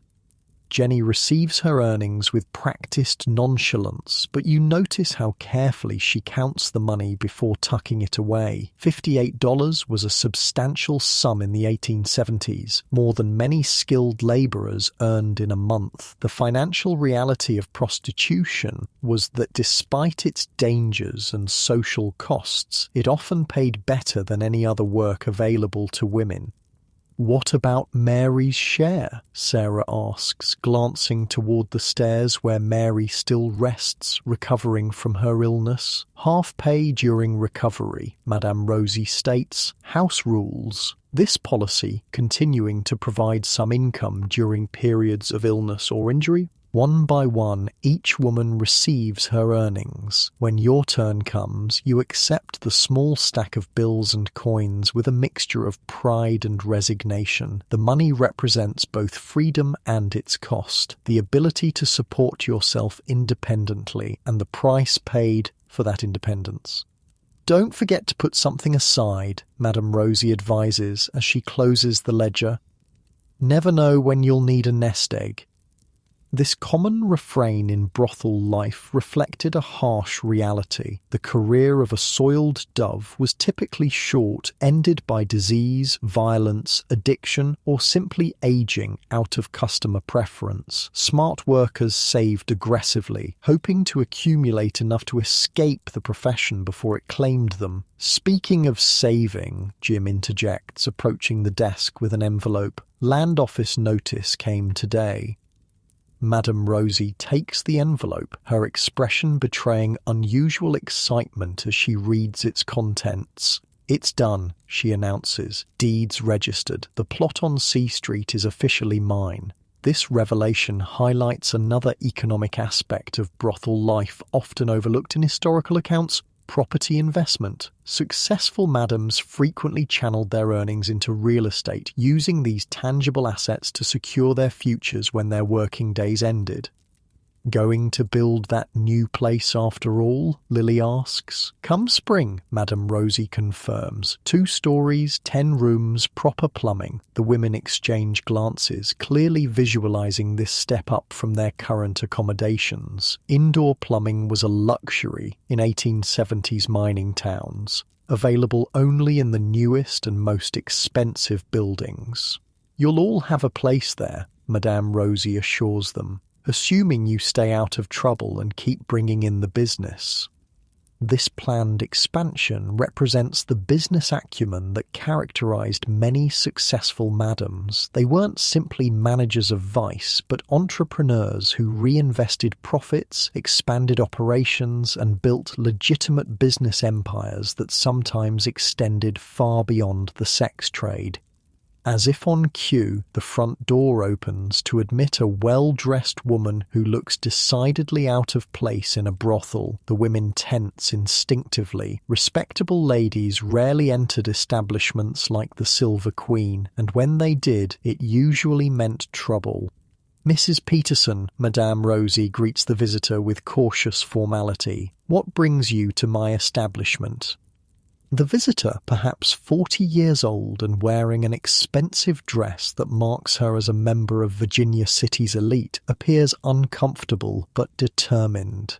Business, Miss Rosie, she replies stiffly, regarding the millinery shop. This cryptic exchange piques everyone's interest. Madame Rosie gestures toward her private office at the back of the building. Let's discuss it in private. After they disappear behind the closed door, speculation erupts among the women. Millinery shop? Jenny asks, confused. Rosie owns it, Lily explains in a low voice, or at least half of it. Set it up for a girl who left the life a few years back. This revelation adds another layer to the economic picture. Diversification into legitimate businesses. Many madams use their brothel earnings to establish or invest in conventional enterprises, both as additional income streams and as vehicles for eventual transition out of the sex trade. Smart, Sarah comments. Hat shop's respectable. Nobody questions a woman running it. The economic options for women in the 1870s West were severely limited. Teaching, nursing, and domestic service were among the few respectable occupations, all paying far less than prostitution. Retail businesses like millinery shops represented a middle ground, respectable but accessible to women with the capital to establish them. When Madame Rosie emerges from her office 30 minutes later, her expression gives nothing away. Mrs. Peterson departs quickly, nodding stiffly to the women as she passes. Investment opportunity, Madame Rosie explains briefly. Nothing for you girls to worry about. The dismissal is clear. Some business matters remain the madam's private concern. This hierarchical structure, with the madam controlling overall finances while allowing workers certain economic freedoms, defined most brothel operations. As evening approaches, the Silver Queen begins its transformation from private dwelling to public business. The piano player arrives, lamps are lit, and glasses are arranged behind the bar in neat rows. Nearly time, Madame Rosie announces. Get yourselves ready. The preparation rituals include not just physical readiness but financial considerations. Each woman secures her accumulated savings in various hiding places, some under floorboards, others in hollowed-out books, or secret compartments in trunks. Trust in banks was limited in an era of frequent financial panics, and women in the sporting life often preferred keeping their money where they could see it. Got something for you, Sarah says quietly, slipping you a small cloth pouch. For your savings. Inside is a tin container, the kind that once held hard candies, now repurposed as a secure money box. It's small enough to hide easily, but large enough to hold a considerable sum when filled. Had it made special, she explains. False bottom. Hide the big bills underneath. Keep small change on top. If anyone finds it, they'll take the visible money and might not check further. This pragmatic approach to financial security, assuming theft attempts rather than hoping to prevent them entirely, was typical of women who learned through experience that trust was a luxury they couldn't always afford. Thank you, you say, recognizing the gift as both practical assistance and a gesture of acceptance. Been where you are, Sarah replies simply. First months are hardest, gets easier. The economic journey of a brothel worker typically followed a pattern. Initial months of establishing regular customers and learning the business, followed by a period of peak earnings, eventually declining as youth faded or health issues emerged. The smartest women maximized their earnings during their prime years, saving aggressively for inevitable decline. The first customers of the evening begin arriving as dusk falls. Miners from the day shift, their faces still bearing traces of silver dust despite attempts to clean up. They order whiskey at the bar, eyeing the women with varying degrees of subtlety. "Remember," Madame Rosie murmurs as she passes, "quality over quantity. One good customer pays better than 3 cheap ones." This business strategy distinguished better houses like the Silver Queen from the cribs at the edges of town, where volume of customers took precedence over quality of experience. Madame Rosie cultivated a clientele willing to pay premium prices, allowing her women to work less while earning more. The evening progresses with the familiar rhythm of the trade. You move through the room with practiced ease, engaging in conversation designed to encourage drink purchases and eventual negotiation for more intimate services. A well-dressed stranger catches your eye. Clearly not a miner or cowboy, but perhaps a businessman passing through. These transient customers, often from larger cities with more disposable income, were particularly valued in the brothel economy. "Buy you a drink?" he offers when you approach. "Love one," you reply with the practiced smile that's become second nature. The business transaction that follows is conducted in the coded language of the profession, nothing so crass as direct negotiation of services and prices. But a mutual understanding reached through euphemism and suggestion. "Might you be available for a private conversation upstairs?" he eventually asks, the standard formula in establishments like the Silver Queen. "I believe I could make time," you respond in kind, "for the right company." The price is communicated with similar indirection, references to proper appreciation and generous nature, establishing expectations without explicit discussion. This social dance, with its pretense of spontaneous attraction rather than commercial exchange, was part of the experience customers paid for. Once agreement is reached, payment is handled discreetly. Unlike modern transactions with credit cards and receipts, brothel economics operated on cash, often paid in advance to prevent disputes afterward. The business aspect of the encounter itself is efficiently managed, services rendered according to unspoken agreement, time kept within established limits, additional requests subject to additional charges. The emotional labor of feigning interest and enthusiasm is as much part of the transaction as physical acts. Afterward, you follow the house procedure for accounting, a portion of the earnings immediately set aside for Madame Rosie to be formally recorded in the ledger tomorrow. The remainder you secure in Sarah's gift, the tin box hidden beneath a loose floorboard under your bed. The night continues in this pattern, business transactions disguised as social interactions, each with its own negotiation, performance and settlement. By the time the last customer departs near dawn, the economic machinery of the brothel has processed hundreds of dollars through dozens of individual exchanges. "Good night," Madame Rosie pronounces as Jim locks the door behind the final departing client. "Everybody paid their share?"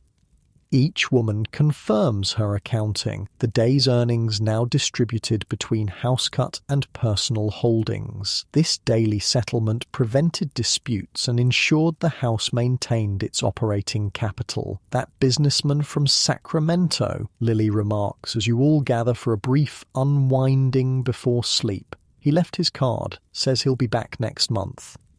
This information is noted with approval. Regular visitors, even infrequent ones, represented reliable income in an unpredictable business. Their preferences would be remembered, their return anticipated. "Mary's looking better," Sarah reports, having checked on the sick woman earlier.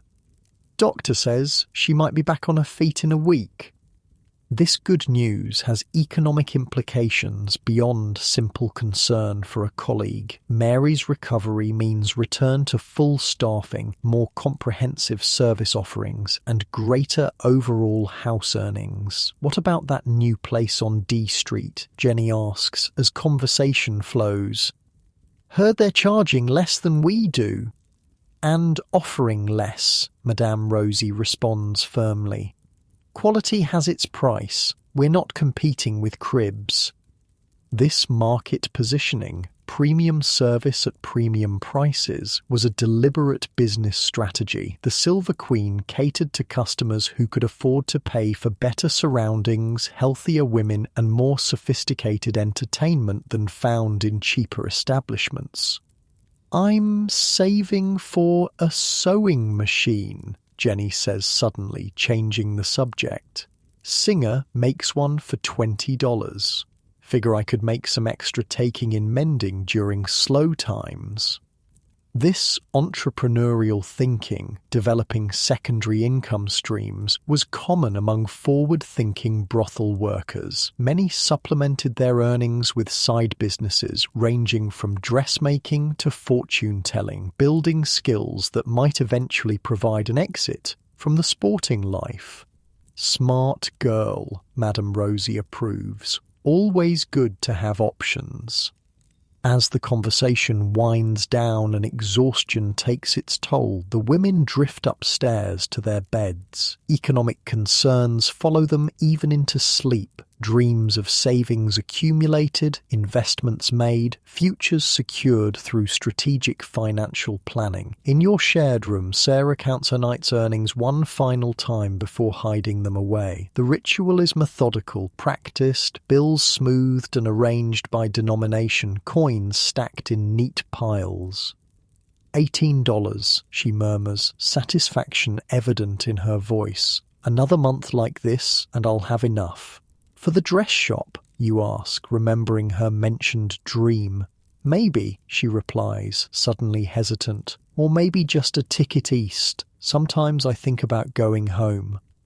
This ambivalence about financial goals was common. Some women saved for specific business ventures, others for simple escape, still others with only vague notions of enough to leave the life behind. What united them was the underlying recognition that money represented the only reliable path out of prostitution. "How much is enough?" you ask, genuinely curious. Sarah considers this seriously. 500 would do it. Enough for a ticket, decent clothes, and a little to get established somewhere new, where nobody knows what I was. $500. A substantial sum in the 1870s, equivalent to perhaps a year's wages for a skilled male worker. For a successful brothel worker, it represented several months of aggressive saving, attainable but requiring discipline and luck. "You'll get there," you assure her. "Hope so," she replies, stifling a yawn as she settles into bed. "Better than ending up like Sal." Sal, woman who worked here before you, spent everything she made. When she got too old for this place, ended up in the cribs down by the mines. Last I heard, she was drinking herself to death on whatever she could earn from the poorest miners. This cautionary tale, the fate of those who failed to plan for inevitable decline, was part of brothel folklore, a grim reminder of the economic precipice on which all sex workers stood. Outside, the mining town is coming fully awake as you prepare for sleep. The stamp mills that crush ore run continuously, their rhythmic pounding a constant backdrop to life in Virginia City. That sound represents the economic engine that drives the entire community, the extraction of silver that brings men, money, and the demand for services, including those offered at the Silver Queen. As you drift towards sleep, your mind catalogues the complex economic web revealed in just one day at the brothel, the formal accounting with its precise divisions of income and expense, the investment strategies of a madam building her business empire, the individual financial goals of women trying to secure futures beyond the sporting life, the daily negotiations that translate desire into dollars, the community connections that link the brothel economy to the wider commercial world. The Wild West brothel was many things, a social institution, a health hazard, a moral flashpoint, but it was always, fundamentally, a business. The women who worked in these establishments were entrepreneurs operating within severe constraints, using the limited options available to them to maximize earnings, minimize risks, and, when possible, build pathways to different futures. Sleep comes easily after the long night's work, your body settling into the lumpy mattress that represents both your current reality and the stepping stone to whatever comes next. Your last conscious thought is a simple calculation. How many nights like this one would it take to save your own $500? How long until you too might have options beyond these walls? The answer follows you into dreams not of romance or adventure, but of ledger books, carefully counted coins, and the distant promise of economic freedom.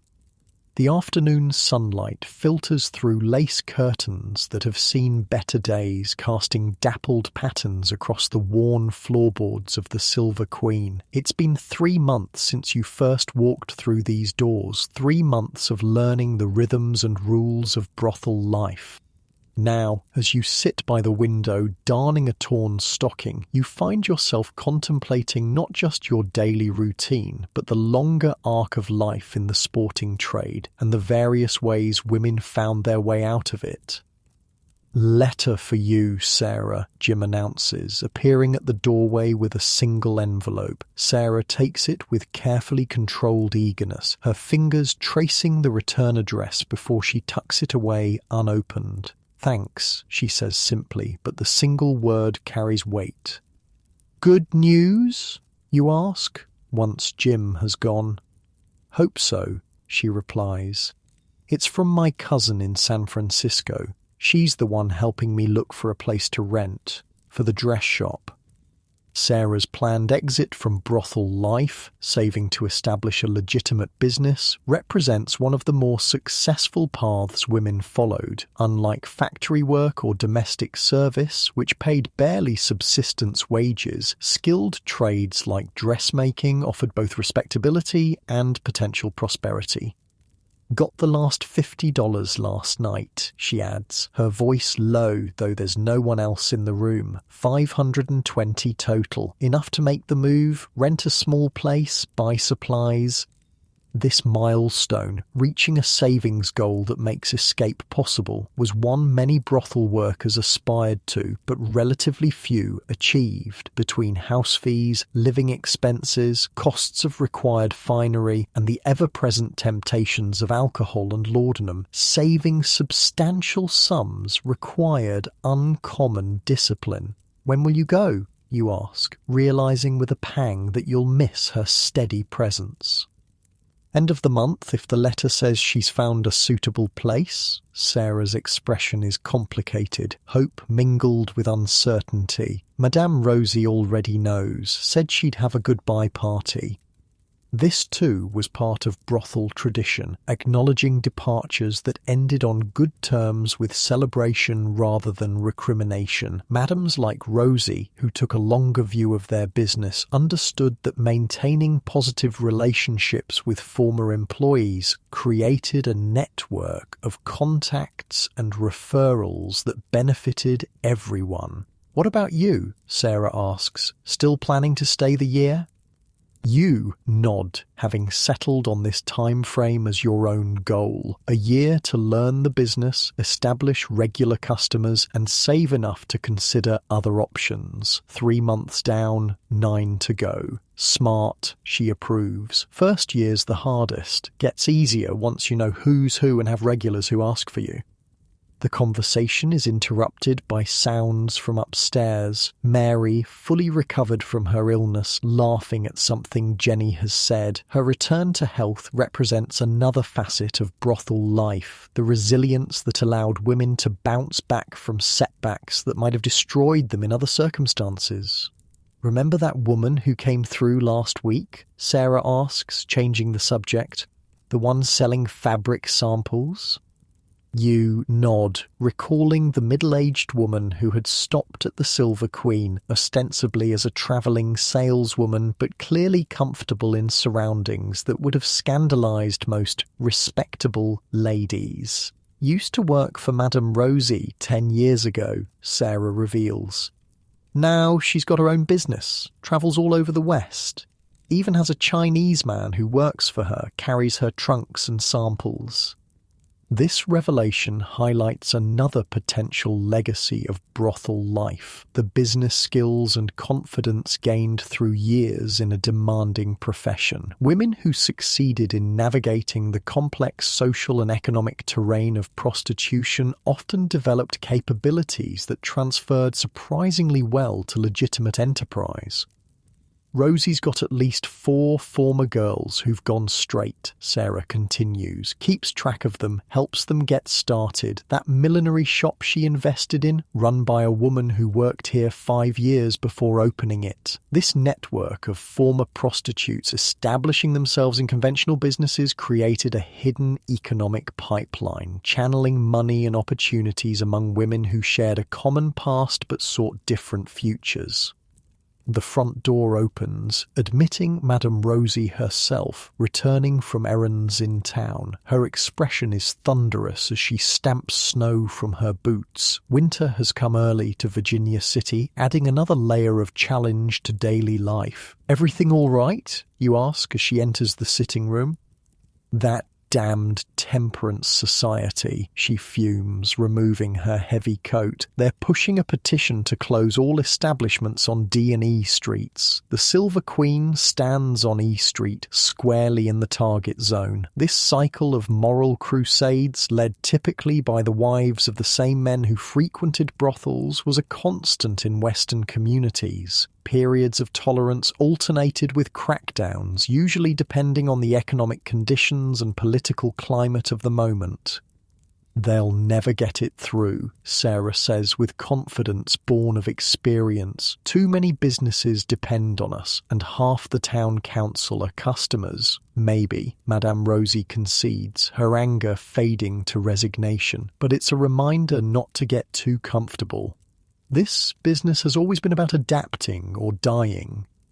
This perspective, seeing prostitution as a constantly evolving enterprise rather than a fixed institution, characterized the most successful madams. They anticipated social changes, diversified their investments, and prepared contingency plans for the inevitable periods of persecution.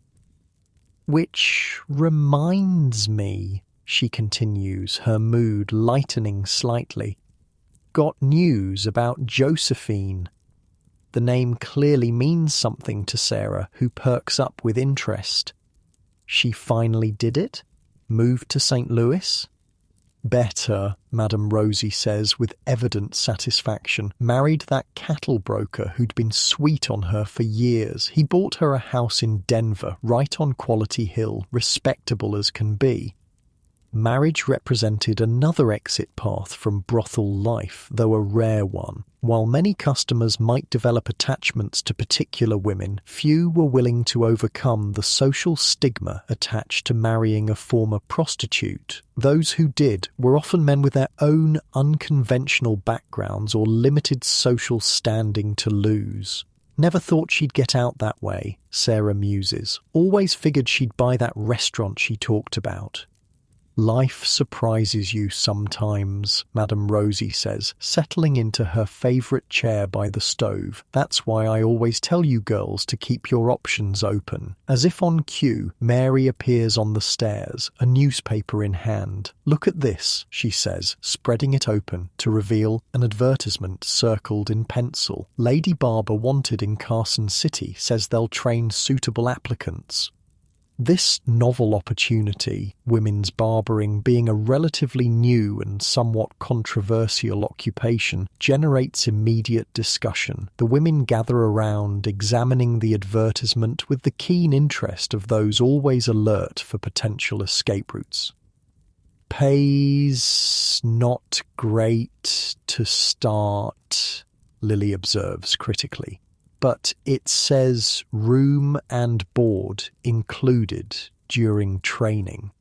And you'd be working with respectable folks, Jenny adds, not having to pretend you're something you're not. This aspect, the psychological toll of living a double life, was a significant factor driving women to seek exits from prostitution even when the financial rewards remained superior to most alternatives. The constant pretense, the social rejection, the necessity of creating and maintaining false identities, all wore heavily over time. I might write to them, Mary decides, folding the paper carefully. After I've saved a bit more, always did have a steady hand. These moments of contemplating alternative futures were common in the quieter hours of brothel life. While popular imagination painted prostitutes as either fallen women beyond redemption or victims awaiting rescue, the reality was far more nuanced. Women actively planning and working towards self-directed transitions when circumstances permitted. As evening approaches, the daily transformation of the Silver Queen begins. Lamps are lit, the piano tuned, glasses arranged behind the bar in neat rows. The women retire upstairs to prepare for the night ahead, changing into the more elaborate costumes expected by customers. In the room you share with Sarah, she finally opens her letter, reading it silently before looking up with an expression of controlled excitement. She found a place, she says simply. Small, but on a decent street. Previous tenant was a seamstress too, so it's already set up for the work. That's wonderful, you reply, genuinely happy for her while feeling the impending loss of her companionship. I'll write back tomorrow to confirm, she continues, tucking the letter away carefully. Then give Madame Rosie my notice. 2 weeks should be enough time to find a replacement. The brothel economy adapted quickly to departures, with new women constantly entering the profession as others left it. The faces changed, but the institution remained, fulfilling its economic and social function in communities where men vastly outnumbered women. You'll be missed, you say? You tell her, helping her with the buttons of her evening dress, a deep blue satin that complements her fair complexion. You'll be fine, she assures you, and who knows, maybe in a year you can come to San Francisco too. I'll need help in the shop eventually. This suggestion, maintaining connections beyond brothel life, highlights another legacy of the profession. Women who shared the experience of prostitution often formed lasting bonds, creating informal support networks that extended long after their working relationships ended. Maybe I will, you agree, the possibility both appealing and seemingly distant. The evening progresses with familiar routine, drinks served, conversations maintained, business transacted with the practiced efficiency that comes from repetition. But tonight you observe everything with new awareness, seeing not just the immediate exchanges but the longer trajectories they represent. Near midnight, an unusual visitor arrives, an elderly woman, elegantly dressed but clearly uncomfortable in the brothel setting. She asks specifically for Madame Rosie, who receives her with evident surprise. Mrs. Langford, she greets the visitor. This is unexpected. The old woman gets straight to business. I've come about my grandson, she says stiffly. I have reason to believe he's been spending his inheritance here. Rather than defensiveness or denial, Madame Rosie responds with professional courtesy. Let's discuss this privately, she suggests, leading the woman to her office at the back of the building. When they emerge half an hour later, the atmosphere between them has changed subtly. Not friendship exactly, but a kind of grudging mutual respect. Thank you for your discretion in this matter, Mrs. Langford says formally as she prepares to leave. Of course, Madame Rosie replies. Family concerns are always delicate. After the visitor departs, Madame Rosie explains the situation to the curious women. Her grandson's been spending too freely here. She's worried he'll go through his father's legacy before he's properly established in business. We've come to an arrangement. He'll still be welcome, but with limits on his credit. This negotiation between the formal and informal economies, between socially opposed but practically connected women, exemplifies the complex role brothels played in Western communities. They existed both outside respectable society and intimately connected to it, serving as sites where otherwise rigid social boundaries became temporarily permeable.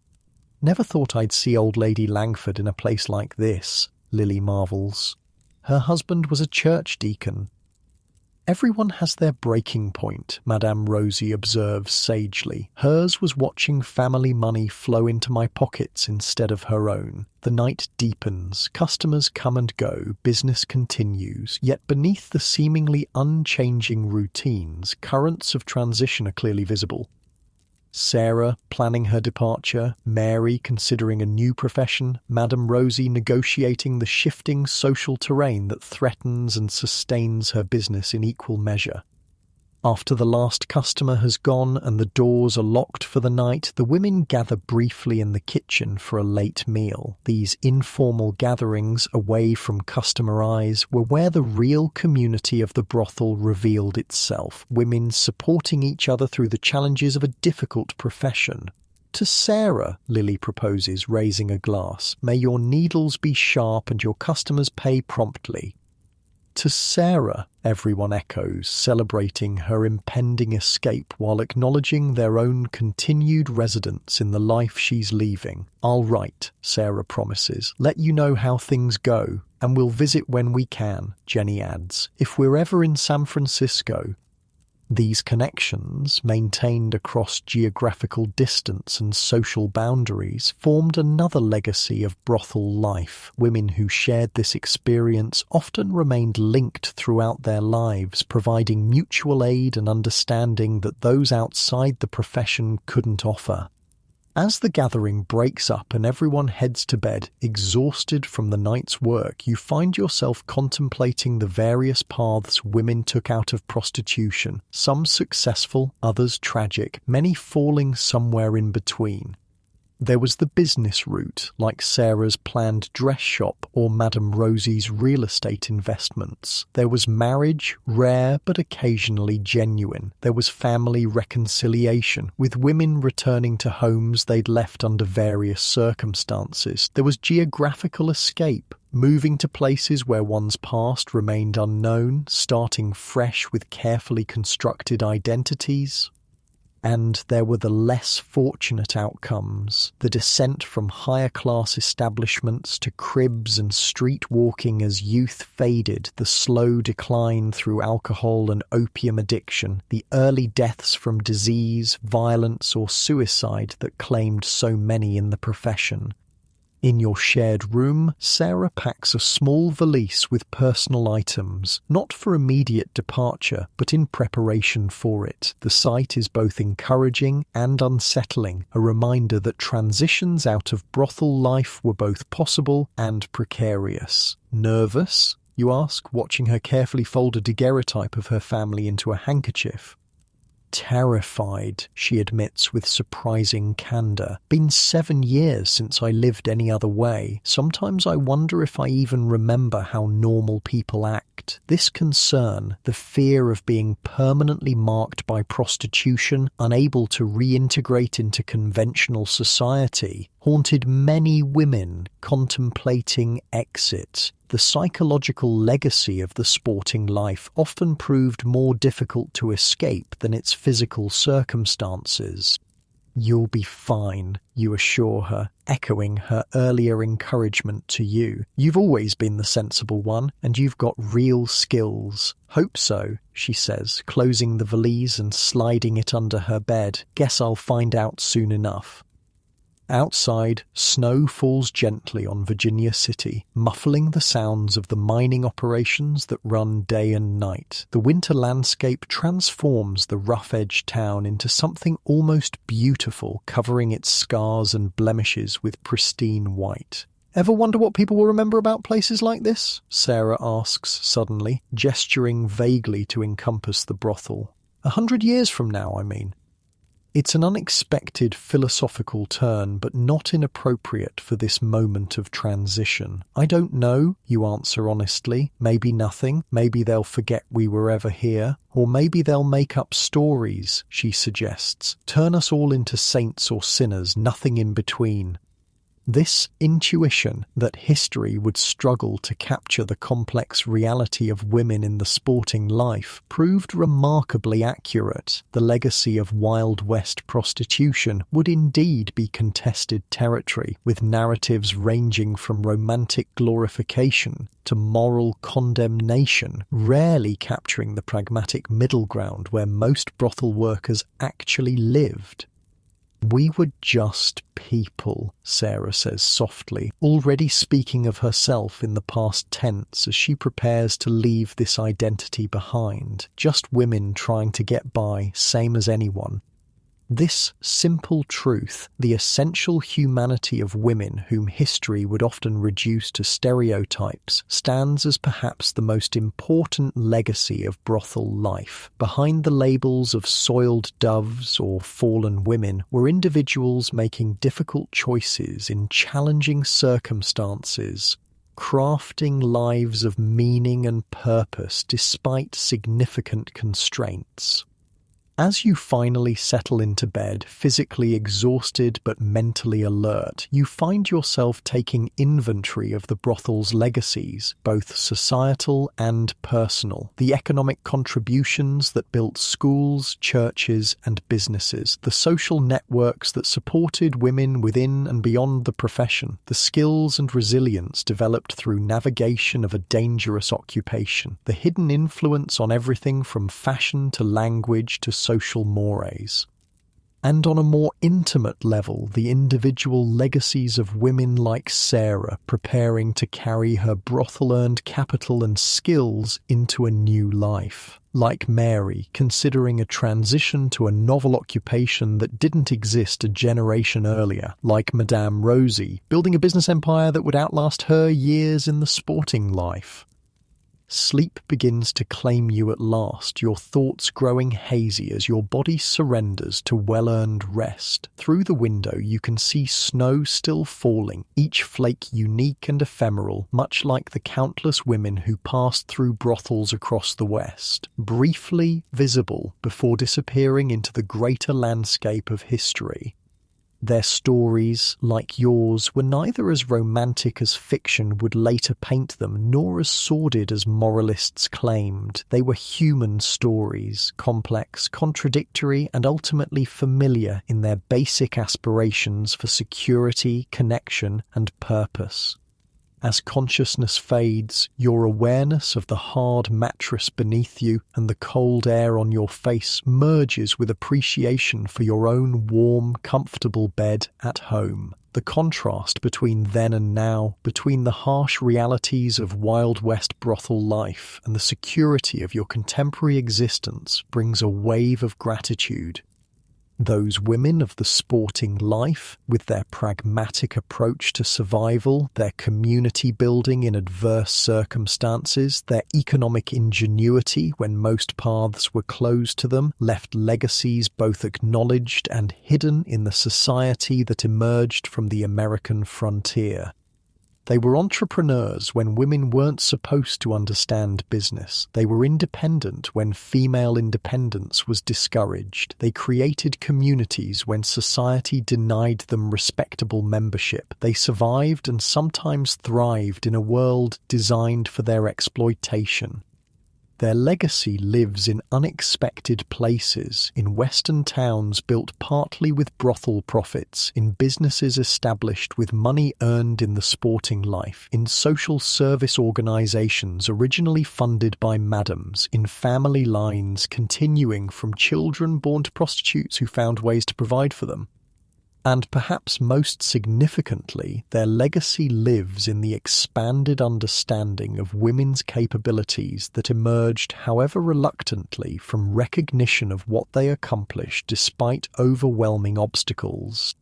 As you finally drift into sleep, your last conscious thought is of Sarah packing her valise, preparing for transition from one life to another, carrying with her not just the financial capital earned through years in the brothel, but the less tangible assets of confidence, resilience, and hard-won wisdom.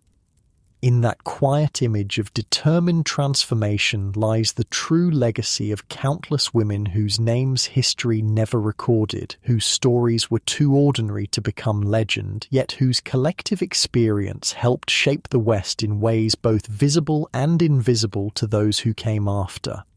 Sleep well, knowing that their stories, though often overlooked, remain woven into the complex fabric of American history, a testament to human adaptability, courage, and the universal desire for a better tomorrow.